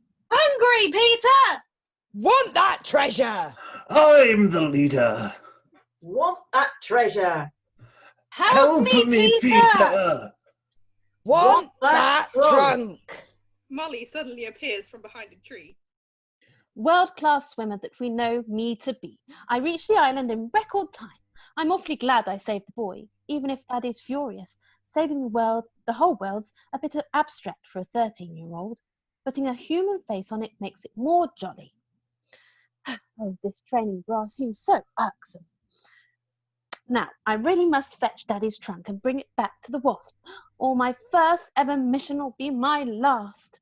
Don't worry, Peter. Wherever you are, I will find you. Vino Rosso Montepulciano. Tocce al dolcetto. Fighting Prawn, king of the mollusks, reveals himself. He wears a British top hat with a green feather in the band. Primi pranzo. Dopo gabinetto. Hello, I am a king of this island, and you boys are my prisoners. Lasagna. The mollusks raise a great hue and cry as they surround the boys with spears. Scene 3, mollusk territory. You three will do nicely. You speak English? If I must, préférez-vous que je parle français? But you're savages. We mollusks are no savages. I know where savagery is, boy. When I was a young man, English landed here, took me to your island in chains. Many long years I served as kitchen slave in not so Great Britain, until by kindness of a fate. A shipwreck brought my father back to Mollusk Island. Yes, in your language, my name is Fighting Prawn. This is my son, Hawking Clam. The mollusks hail their royal family with a brief chant. My son shall wear this hat once worn by my brutal English master. For years I was his kitchen slave. He beat me raw, but I was brave. And one day put him in his grave with a plate of poisoned pasta. The mollusks appreciate the ritual. Thank you. Come, it is time. I'm Feeding time. Feeding time? Finally! Not where you eat, piggy boy, where you are eaten. You must answer to the law of Master Grin. And who's Mr. Grin? We worship him and he protects us from foreign troublemakers. Come, we feed you now to vicious crocodile. A terrible roar from off. The boys are terrified. Wait! Please don't feed us to any crocodile. First, take us to Mr. Grin. Crocodile is Mr. Grin. Pasta. Oh, we can give you a great gift. Antipasta. You said a gift? A story? Yeah, we'll give you a bedtime story. Sleeping Beauty. Right, guys? Sleeping Beauty, yeah. The thing is, I nodded off before the end. Maybe they will too, and then we can get out of here. We give you a story. Let us live, and we'll leave your island. Deal? Okie dokie. But if I am not entertained, it's a Mr. Grin for all of you. Assume the position. You have 1 minute. 1 minute? What am I supposed to do in 1 minute? I can't transform. I can't inhabit the character. Bring me the holy relic of my captivity. Here, mighty father, the kitchen timer. Walking Clam hands over the timer. Fighting Prawn winds it. 1 minute, starting now. We hear a Jeopardy-like TikTok under the boys' presentation. One at a time. Once upon a time, that's how they always start it. Upon a time, upon a time. Tick, the tock, the tick, the tock. Hungry, Mr. Grin? Mr. Grin roars. Roar. Okay. Once upon a time, there was a beautiful baby princess. Whoa! One of the mollusks pokes Ted, scaring him into action. And an evil witch with a curse. Whoa! Peter slaps Prentiss, riveting. Whoa! Prentiss smacks Ted. They start to smack each other. Peter interrupts with, And the curse was very terrible. For every time the baby cried, Whoa! the whole kingdom would fall asleep. Peter snores grossly, then continues the following. Whoa! Whoa! Whoa! Whoa! And Beauty was her name. Oh! Mr. Grin roars. The boys, frightened, return to their stage. So the king marched over to his favourite horse. And he rode off to the tallest tree. Peter assumes the shape of a tree. Ted and Prentiss gallop to him. And he climbed up to speak to the wise old owl. Woo! The king, the real leader, sort of like me. Ted drops Prentiss hard. Oh, focus, piggy boy. Piggy boy! Ted goes for Prentiss but accidentally smacks Peter. Sticky pudding! Oh, sticky pudding! It's so good! Mr. Grin roars. 15 seconds, Mr. Grin. The boys press on, now with courtly elegance. And soon the princess was old enough to talk. Hello, I'm 16, I'm beautiful, and I'm in the market for something long term. Nobody could stay awake long enough to kiss her. And everybody got so sleepy all of a sudden. The boys give a big snore in unison. That's the story of sticky pudding. Sleeping Beauty. Molly, not able to stand this any longer, comes out of hiding. That's not the end. They missed the whole emotional arc of the story. Where do you come from? Goody, another English. Ding from the kitchen timer. Just broken it. Your minute is up. Mr. Grin roars. Molly and the boys tremble. You should have stayed hidden, Molly. The mollusks gasp. You used the concept of the theatre collective. It was too much for me. Molly? Although Ted has real talent. Hey, I have talent. They liked me. They really liked me. Molly! Molly! Ah, Molly! What's so funny? You called her Molly. Well, it's my name, Molly. What? In our language, Molly means squid poop. The mollusks howl with laughter. Wait!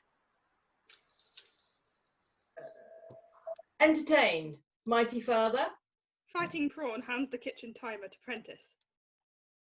First prize, you got me with squid poop. 2 thumbs up. 2 thumbs way up. So you'll let us live, right? That was the deal. Which is so great to see, because you need us. We can do all the things you guys don't want to do anymore. We're foreigners. That's what we're for. Ha, nice try. But the law is the law.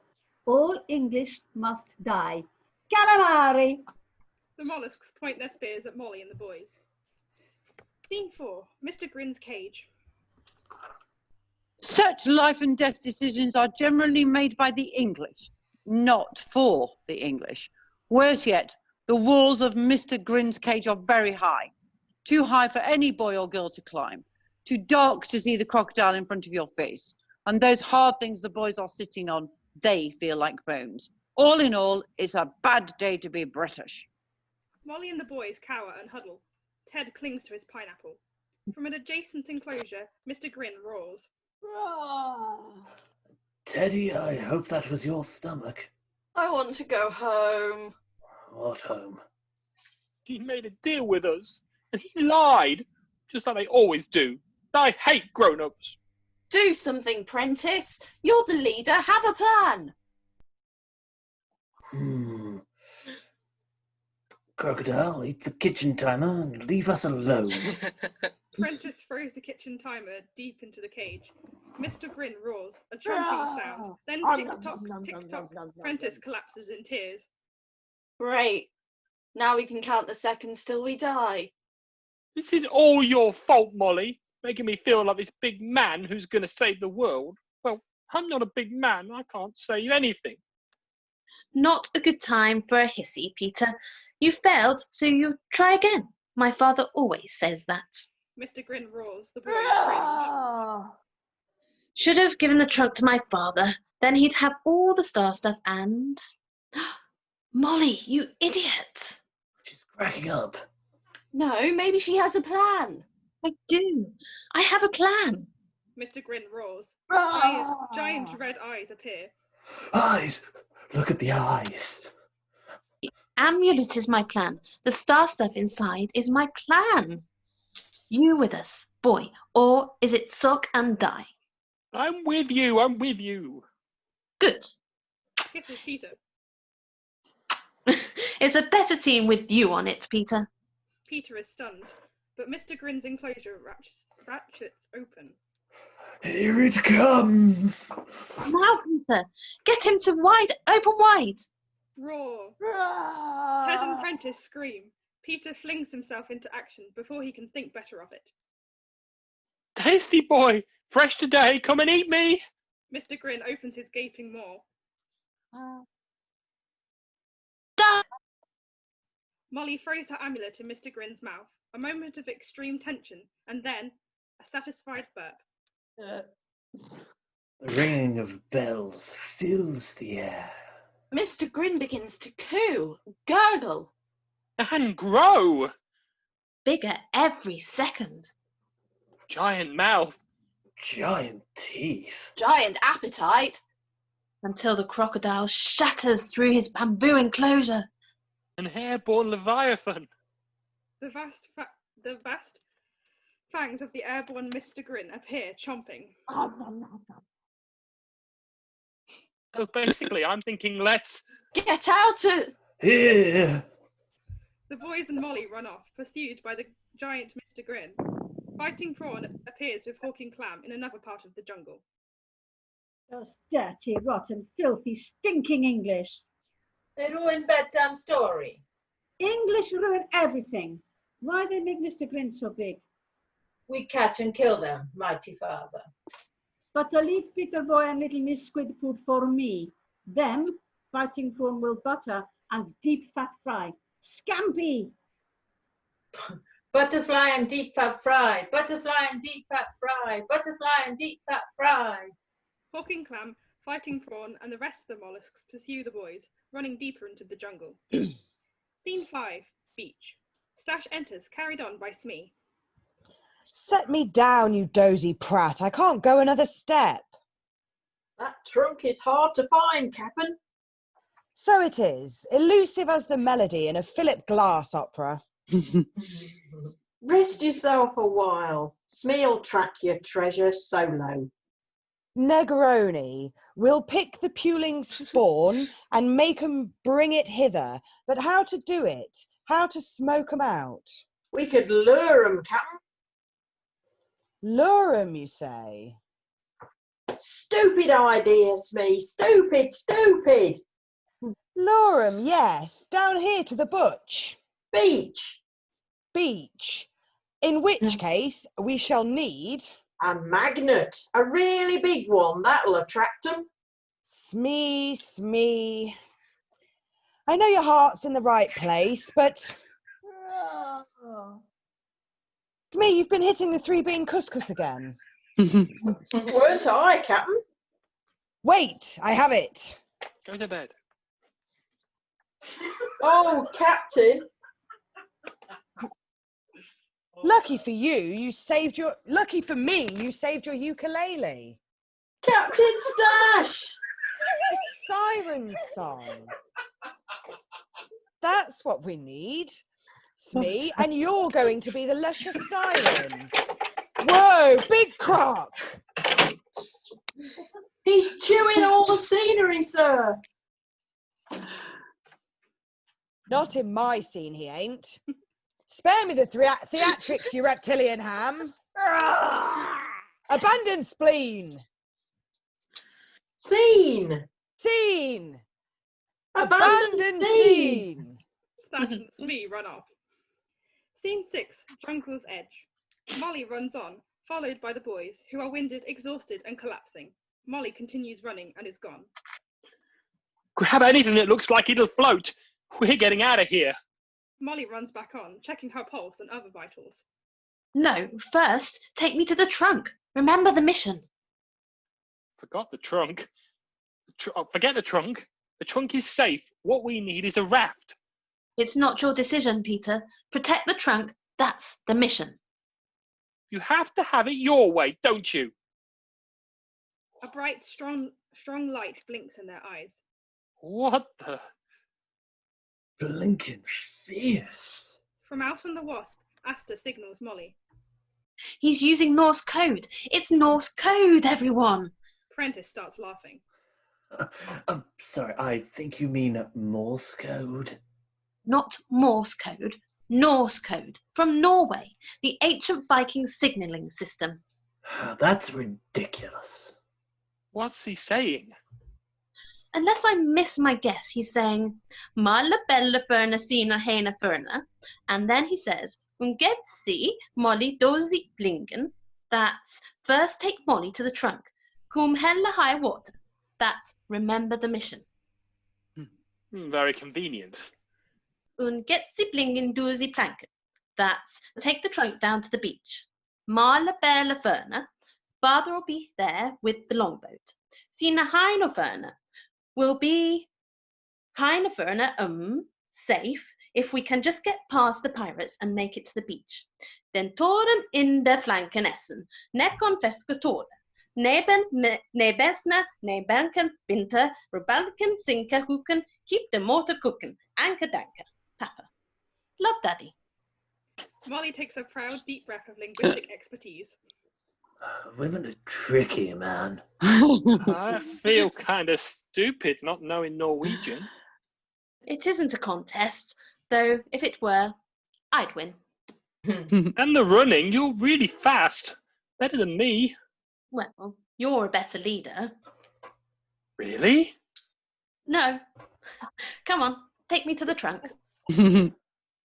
Butterfly and deep fat fry, butterfly and deep fat fry. The mollusks. The mollusks. The mollusks. We'll have to outrun them. Take the guys with you. I'll get the mollusks to follow me.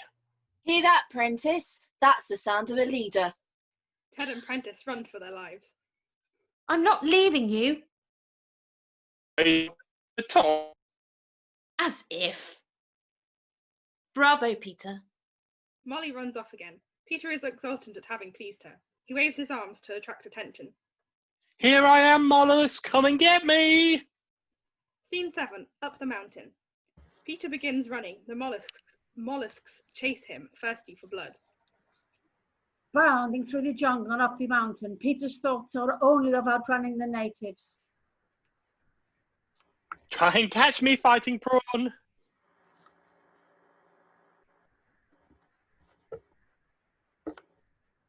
And the faster he runs, the further he gets.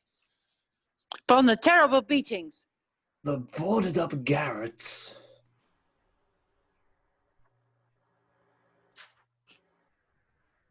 The smell and the filth and the dark of the cave. And the further he runs, the more that he smiles.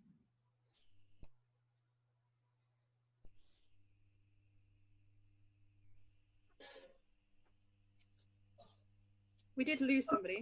From saving the others. And being a leader.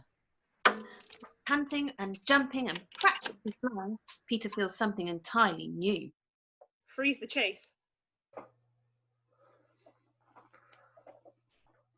Get out of my... Oh. Huh? Alive. No, I missed it, yeah. Alive! Unfreeze the chase. And all of a sudden, surrounding his head, The yellow bird appears among a flock of yellow birds and flits around Peter's head as he runs.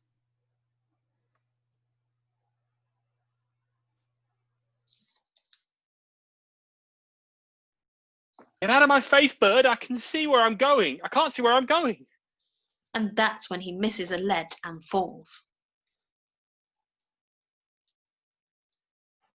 Molly! And down he bumps and bruises. Leaving the natives with no one to chase. Banging and buffeting.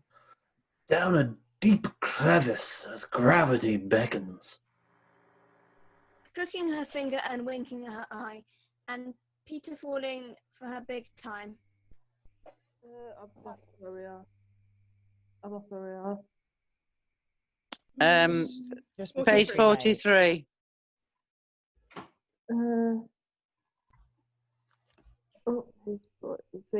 Yeah, we got it. And rushing up to meet him.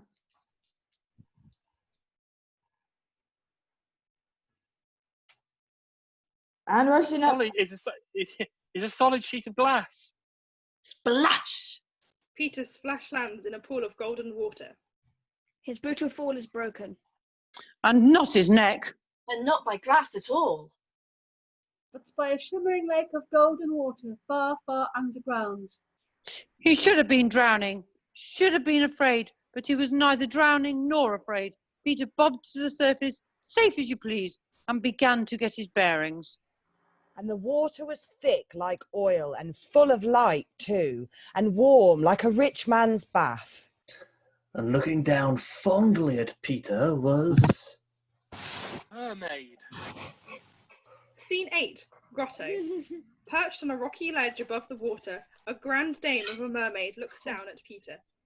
Oh, well, now you can drop in. I'm the teacher, that's what I'm called.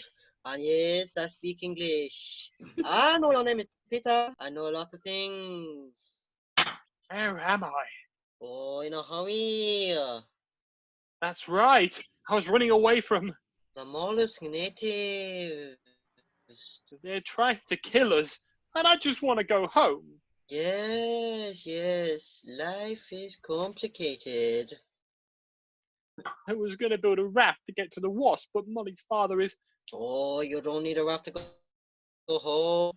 Oh, you don't need the wasp. All you need is that stuff. How do you know about that? Listen to teacher. When you rode the trunk to island, sea water sweep inside, land star stuff in trunk, enter water. Then water enchanted the fish of waking trunk. Then the waves. But how do you know about... Oh, I'm not finished. The waves went wash the water right into the grotto while I was swimming. So, you used to be a fish? No, scorched salmon. This is way cooler. Fair aye, the star stuff changed you too. It make you what you want to be. But I just want to be a boy for a while. Couldn't I just be a boy? Oh, well, I suppose. Oh, won't you sit in star stuff? Yeah? Then what? Sky limit. You could even fly yourself home, maybe. Just like you dreamed. Find a family. In which case, you're going to need something. A name. Instead of Peter. In addition to a family name. Aye, we come up and we got one, haven't we? And in the grotto or in the water, or both, an echo or a voice or both seemed to answer. Pan. Pan. What are you, boy? I'm Peter. Pan. You mean like in the kitchen? Oh, you're just too cute. I mean two things actually. First is fun and frolic and a key mystery. Other things boys like to... Fun? Okay, I'm Peter Pan. Nah, you're changing already. You said Pan means two things. What's the second thing? Oh, shouldn't you be on your way? I'm only going to beat you to that trunk. Molly. The trunk. Peter dashes off. Thunder, lightning. Meanwhile, scene 9, mountaintop. Molly, Prentiss and Ted have retrieved the trunk. Winners! Yes! We beat him to the top. We came in first. I'll make that very clear when he gets here. If he gets here. Of course he gets here. He has to. Face facts, Molly. The natives got him, and I feel terrible. Ted slams the pineapple on his leg. Prentiss sees him wince. All feel terrible, but Peter's out of the running, which means we can finally settle the question of what, for a better word, one might deem leadership. Cripes! A floating tomato! Say what? That red dot on the horizon. Split scene. Alpha and Mrs. Bumbrake enter on the raft, her red flannel bloomers catching the wind and carrying them boldly towards Mollish Island. Freddie, you're a genius. Woohoo! Avast behind. My bloomers have stood up to stronger wind than this. Full speed ahead. As quickly as they appeared, the raft out, Mrs. Bumbrake and her dignity are gone. They're safe. That's good. I wish Peter were here. Thunder, lightning. The mission comes first. Get the trunk to the beach. Now, move it. The company enters as the rainstorm begins. The night that Ted and Prentiss spent dragging the trunk down the mountain is worse than any at the orphanage. Because the rain isn't like the rain in England. Falls like stones, and it hurts your head. You can't see because there's trees. In front of trees. Surrounded by trees smacking your face. And you can't breathe. From the bugs. And the beetles. Flying. Crawling. Icky. Crunchy. And they're in your mouth. And they're up your nose. And down your front. So you take cover and wait out the storm. But you can forget about sleep. It's way too scary out here. There's the trunk to save. And you still have to reach the beach. Molly is revealed guarding the trunk. Prentiss and Ted are sound asleep on the jungle floor. I said forget about sleep. Teddy. Suddenly, Peter. He sparked out. Peter. Oh, Peter, I thought. Molly throws herself around Peter's neck. They're ecstatic, reunited like kids. The most incredible thing. You won't believe I met this Peter and Molly stop, embarrassed. Right, well, good to see you, Peter. Shall we take the boys? Shall we wake the boys? Kind of a long day. Leave 'em be. Just us, then. Yeah, just us. We should open the trunk, make sure the star stuff's okay. Oh, no, that's not... No. I want to sit in the star stuff. Very dangerous. Exposure to so much of it. I don't care. Well, I do. I was so worried. We waited and waited. I told them you'd come. We waited. And then the rain and the dark, and I was so worried. I'm here. Do you think I've changed? You're dirtier. So, I've been meaning to ask you about about that, you know, about that thing you did? What thing? The kiss, okay? The kiss. What kiss? The kiss. The one you gave me. Oh, the kiss. What kiss, she says. Well, what about it? Well, nobody's ever wanted to kiss me, that's all. Want to? I didn't want to. We were about to be eaten alive and...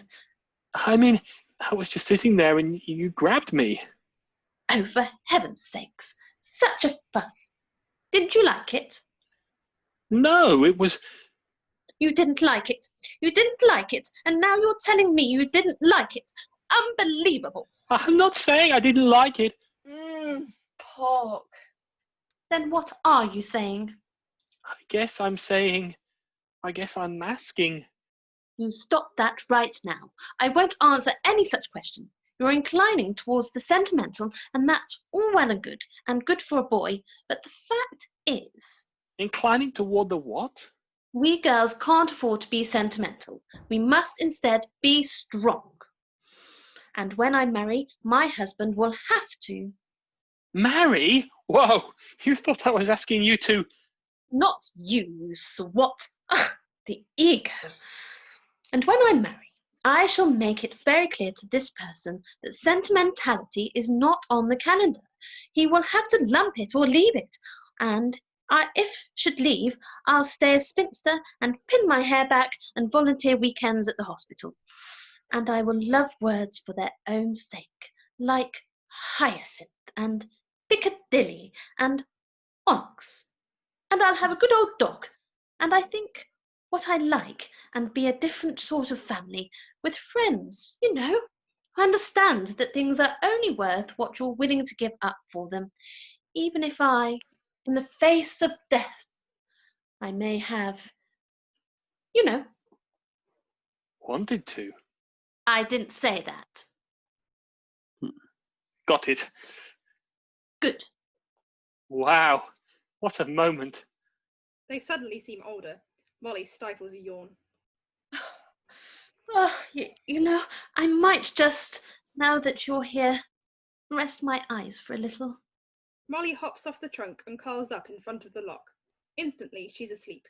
Gingerly, Peter tries to jiggle the lock open. The noise disturbs Prentiss. No, Molly, no. The leader has to be... Prentiss awakens. Peter's moment has passed, and he runs off.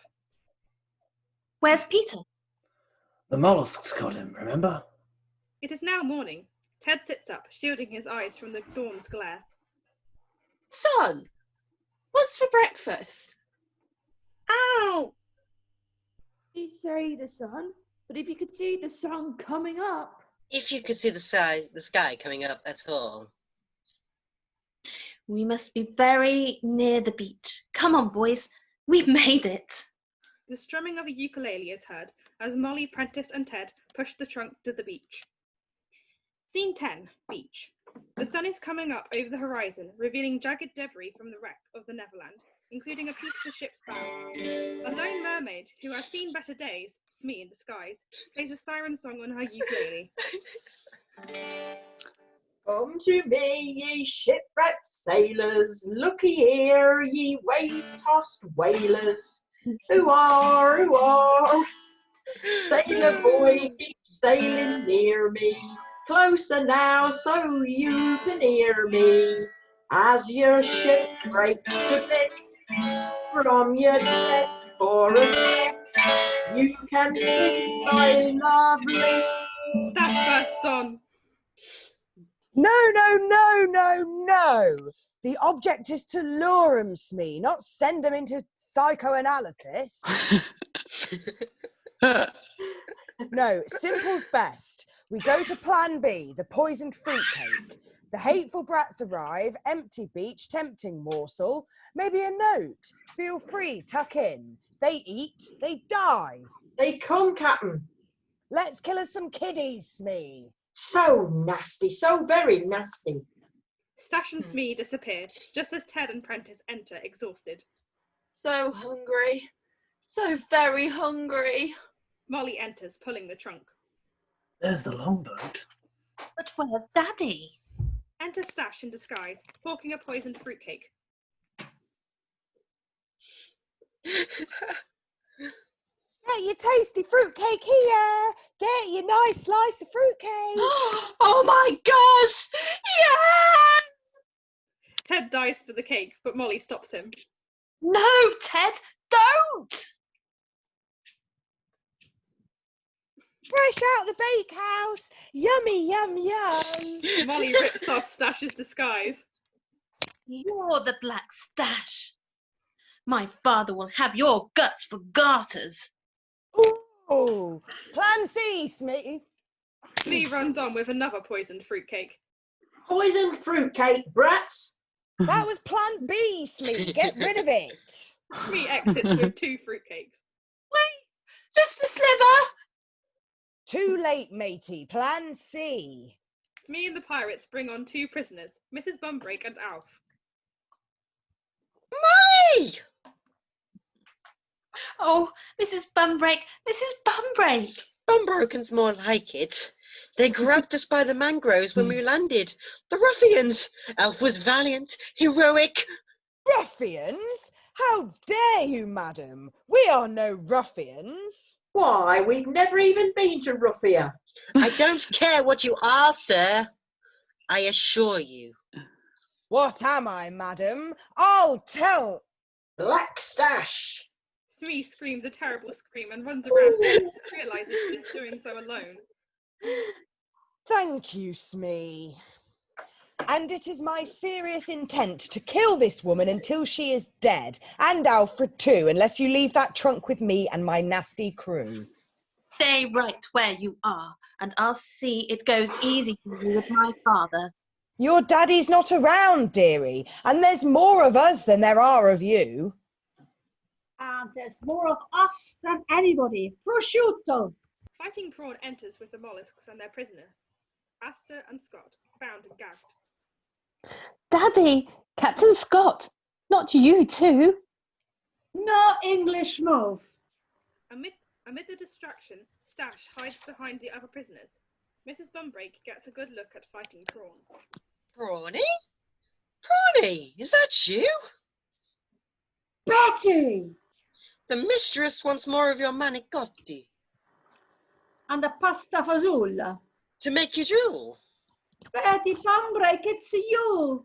This woman only English came to me when I was a kitchen slave. Hawking Clam pushes Aster forward. Be a prince, Brawny. I let Lord Aster loose. You are English, so I'll choose my words carefully. No. But Brawny! You English invade our island. Now nature's laws are all focaccia. Because of the contents of this trunk, Your Highness, release my father and we'll take the trunk off the island. Nature restored, mollusks live happily ever after. Stache grabs Fighting Prawn from behind, holding his straight razor at the king's throat. Happily ever after, my kebab knife. You, kitty cat, bring the trunk here or I cut the savage's throat. That's a terrible choice. I have a sacred duty. Take your time. I'll count to 3. 3! 3. What's that? An echo? Echo, echo, echo. Excellent effect. The Stache is cunning. Cunning, cunning. The Stache is beguiling. Guiling, guiling. The Stache is supreme. I don't think so. Stache is fast. Peter leaps into view, holding a branch as a weapon. You. Me. Peter. Pan. He is alive! Saved! Thrust and parry. Peter, attaque balestra. Stache hands off fighting Prawn to Smee. Peter thrusts. Stache easily parries and sends Peter sprawling. And so we arrive in the belly of the beast. Stache holds his razor at Peter's throat, about to strike. Penny, throw it. No! Think fast! Throws his pineapple at Stache, who defends himself by slashing the fruit in 2 pieces. Really? After all that? Stache instantly gets Ted in a headlock. Prentiss! Prentiss! What am I doing? Oh my god, please don't hurt me. I'm just a little kid. I'm not responsible. Is he crying? Seriously? Prentiss grabs Stache's arm and bites his hand. Ah, my hand! Stache drops the razor and gets Prentiss in a headlock. Molly picks up Stache's razor. Next. Molly assumes the praying mantis martial arts position.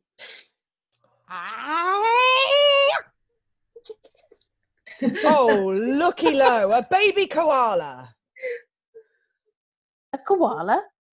Oh, they're just so adorable. Stache swipes his razor from Molly and gets her in a headlock. Unfair. Say your goodbyes, my dear. Wait! Do you not want the trunk? Peter, don't!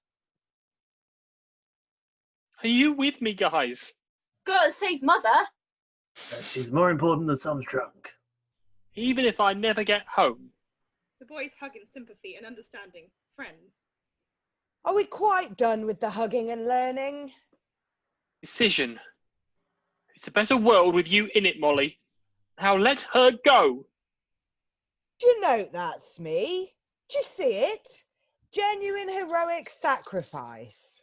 Inspiring, Captain. I've got goose flesh all over. Poor Smee. How flat and unprofitable the world must seem from the deck of the HMS Cynic. Go, lad. Take your precious lady and live another day. My first mission, and I've wrecked it. Open it, Smee. Open and elaborate. It's. I don't like it. Bollocks to it. He pushes Do we detect? He pushes Smee away and looks inside the trunk. A beat. Do we detect a pattern here? Help me, the linguists among you. What's the turn of phrase? Empty, Captain. The trunk's empty. So it is. Clean as the sheets in a convent. Empty? It can't be empty. You mean all this time? Where's my treasure? The seawater got it. It must have dissolved. Moose nuggets. Gold and diamond don't dissolve. But stardust does. Is that right, Daddy? Well, actually, the molecular framework of star stuff begins to break down when it... Starbucks? Starbucks? What's Starbucks? Doesn't matter now. Nobody gets his hands on it. Nobody gets what he wants. Enough of this non-versation. See, this is why I hate. Slams the trunk in a fury, forgetting his right hand resting on the edge. Agony as he processes the pain of having cut off his own hand. Oh my god, oh my god, oh my god, oh my god. Wait. Sir? And you are? Smee, sir, your right-hand man. Not anymore. Not anymore. Thanks in no small part to this. Holds up his stump to collective gasp.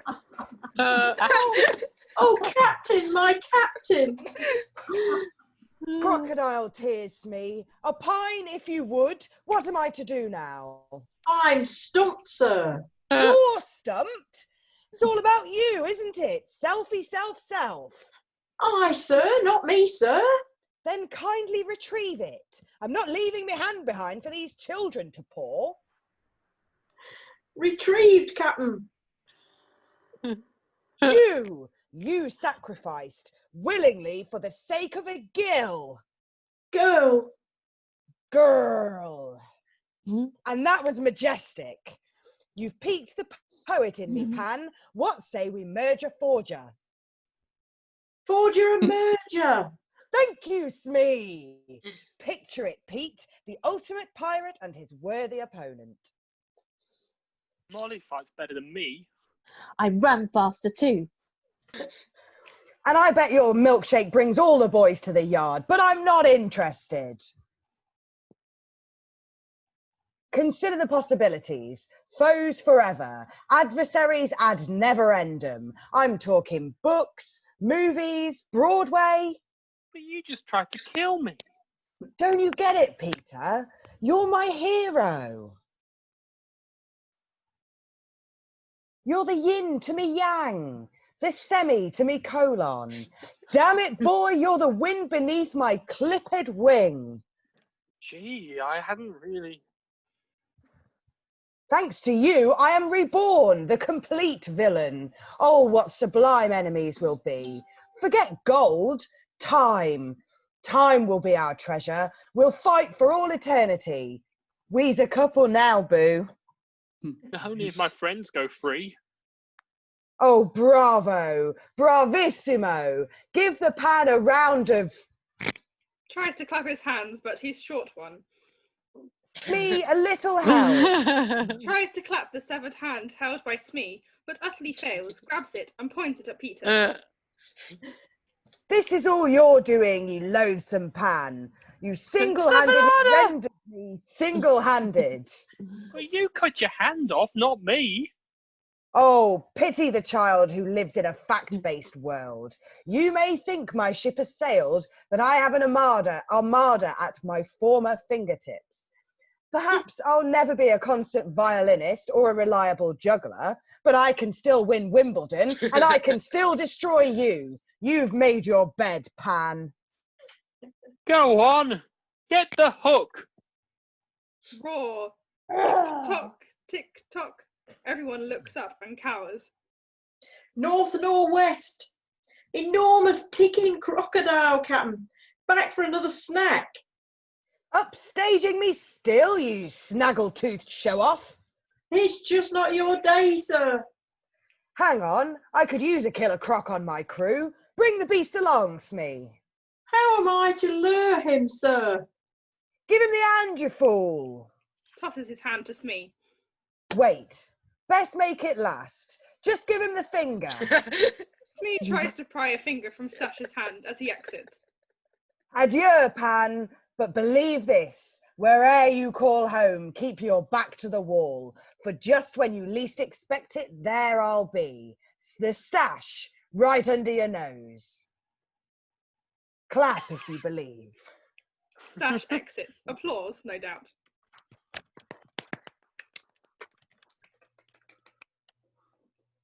Molly rushes to Aster, removes his gag and hugs him.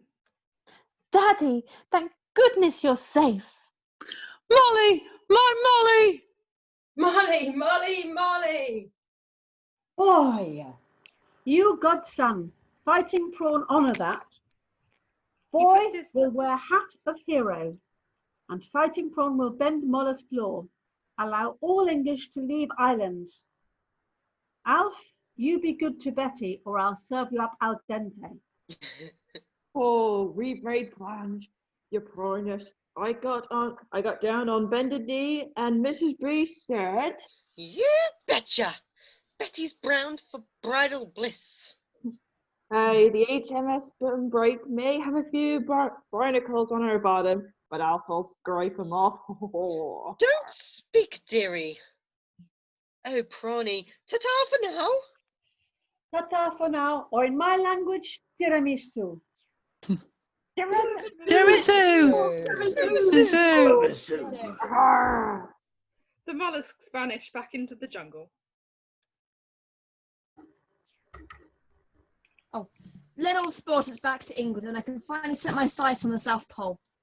The Antarctic? Well, my name's not Robert Falcon, Scott. Trunk to the longboat. The seamen carry off the empty trunk. Mrs. Bumbrake and Al follow them. Good luck, Captain. Don't let the Norwegians beat you to it. Nobody beats the British little girl. Rule Britannia. Scott exits. Not a little girl, a full-fledged Starcatcher. A full-fledged Starcatcher, just like my wonderful father. She deserves it, sir. Molly's the real hero. Thanks, Peter.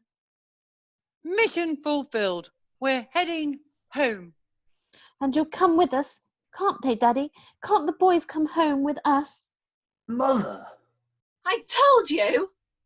And teacher said all I needed to get home was star stuff. Ha! Wrong!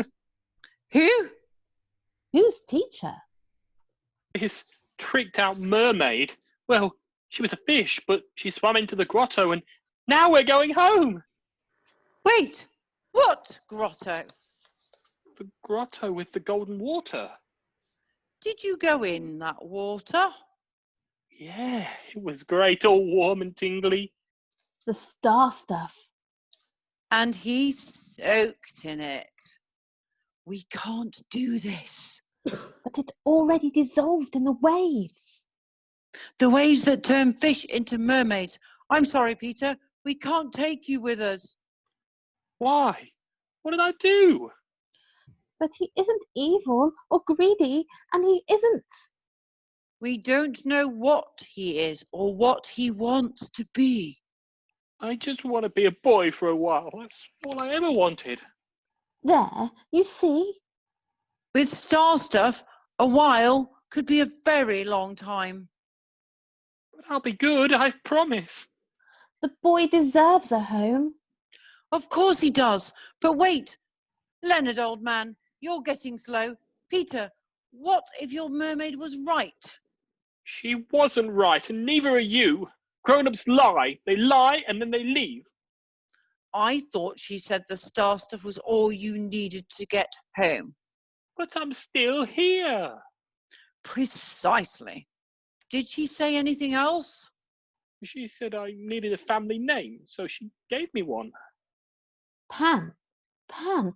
As in all, probably. All? Your family name, understand? The whole island. All the ants on the beach, all the birds in the air, the mermaids, the mollusks, the pirates, and the boys too, of course, especially the boys. They're all your family. Peter brightens at the word. And how does that make you feel? Like I'm finally out of the dark. There's a name for that feeling, Peter. Home. And here you are, and here he'll stay. Yeah, yes, me too. Totally. Count me in. You didn't want to be alone, did you? Well, this is just so unacceptable. We Asters do not leave boys behind. Suddenly, the yellow bird appears and dive bombs Peter. Whoa! That crazy bird is after me again. What do you want? Let me alone. Peter swats the bird down, covers it with his hat, and makes to stomp on it. Stop! Don't hurt that bird! Peter obeys and lowers his foot to the ground. You're going to need something to protect you. Now, it seems to me... Flipping over the hat and removing his amulet. If we take the last of the star stuff, like so... Drops amulet in the hat, covers it, whooshes it around. And stir vigorously. I think it's anti-clockwise. Peter, lend a hand. Whip the meringue. Peter helps stir the hat as the sound of bells fill the air. Hey, the hat's getting all warm and tingly, just like... And so...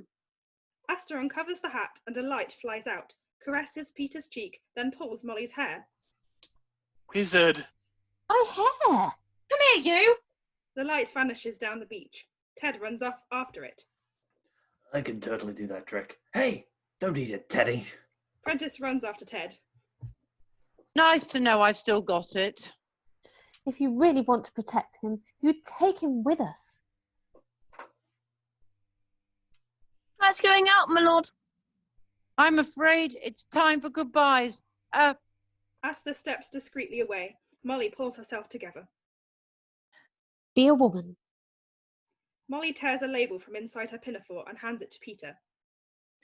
This is my address in London. You don't have to write me every day or anything, just when you feel like it. Well, you know my address. Molly Island. Mollusk Island, you mean? Peter notices the piece of shipwreck carved with the word Neverland. Maybe I'll call it Neverland. You know, to remember. They both smile at that. Peter takes off his hat and places it on Molly's head. Hat of a hero. Wear it when you get home. To remember. Molly, now, the tide won't wait. I want you to look after Prentiss and Teddy. 5 more minutes, come on. A bedtime story. Tell me, Molly, tell me. There'll be other tides, won't there? You see? She wants to stay. She can't. But I don't want it to end. Soon, Peter, you'll forget, and it won't hurt anymore. No, it's supposed to hurt. That's how you know it meant something. This isn't the end. You're going to remember every single detail. And you're a better leader. Really? No. They laugh, enjoying each other. Then it changes. You won't stay mad at me forever, will you? Go on, get lost. I'm bound to grow up, see? What would we do? Be friends. In a year? That'd be hard. In 5 years, it'd be silly. In 20 years, it would just be sad. Well, you sound older already. Molly goes to her father. Aster comforts her gently. That thing you did, against impossible odds. It's what the two of you will always have. The thing we did? Against impossible odds? She deliberately comes back to Peter and kisses him on the mouth. Yes, I wanted to. Molly runs off.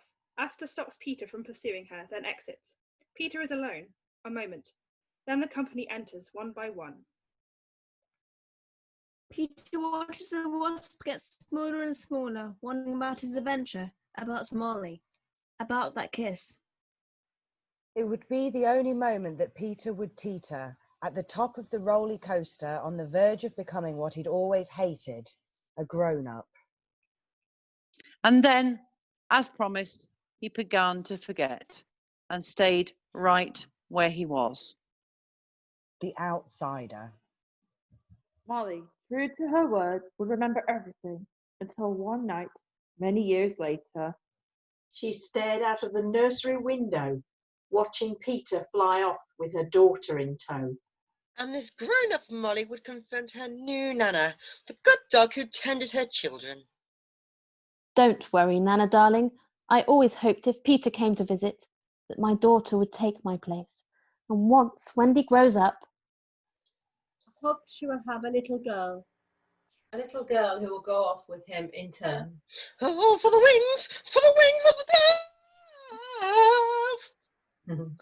and so may we go on and on, dear Nana, as long as children are young and innocent. And rude and juvenile and heartless. Past all the jostles of life. Till we fly back home. Peter has just what he always wanted. Home. Mother, A moment. Ted and Prentiss run on, ducking and swatting, pursued by the light and the sound of bells. Help! That bird bell thing's after us. Give it away. It's trying to eat my brains. Over here. I'm the one you want. Get it away! Get it away! The light flutters directly to Peter and speaks to him in bell. Okay, calm down. I think she wants me to race you down to the grotto. Look! Stache sliced it open. It's so good. It's hard to believe you're still single. Wait, how can I race him to the grotto if I don't run? Whoa, I can what? The light flies off. Zoom. What did you say? To have faith is to have wings. The company approaches and surrounds Peter. Wait a minute, did you say grotto? How would you like to just be a boy for a while? The star stuff can do that. It makes you what you want to be. Lawyer? The company slowly lifts Peter. Guys, this is going to be one awfully big adventure. All right, you said it. You said it. Ready? Ready. Set? Go! Then, supported by the company, Peter shoots up from a crouch. Ka! And flies. Blackout.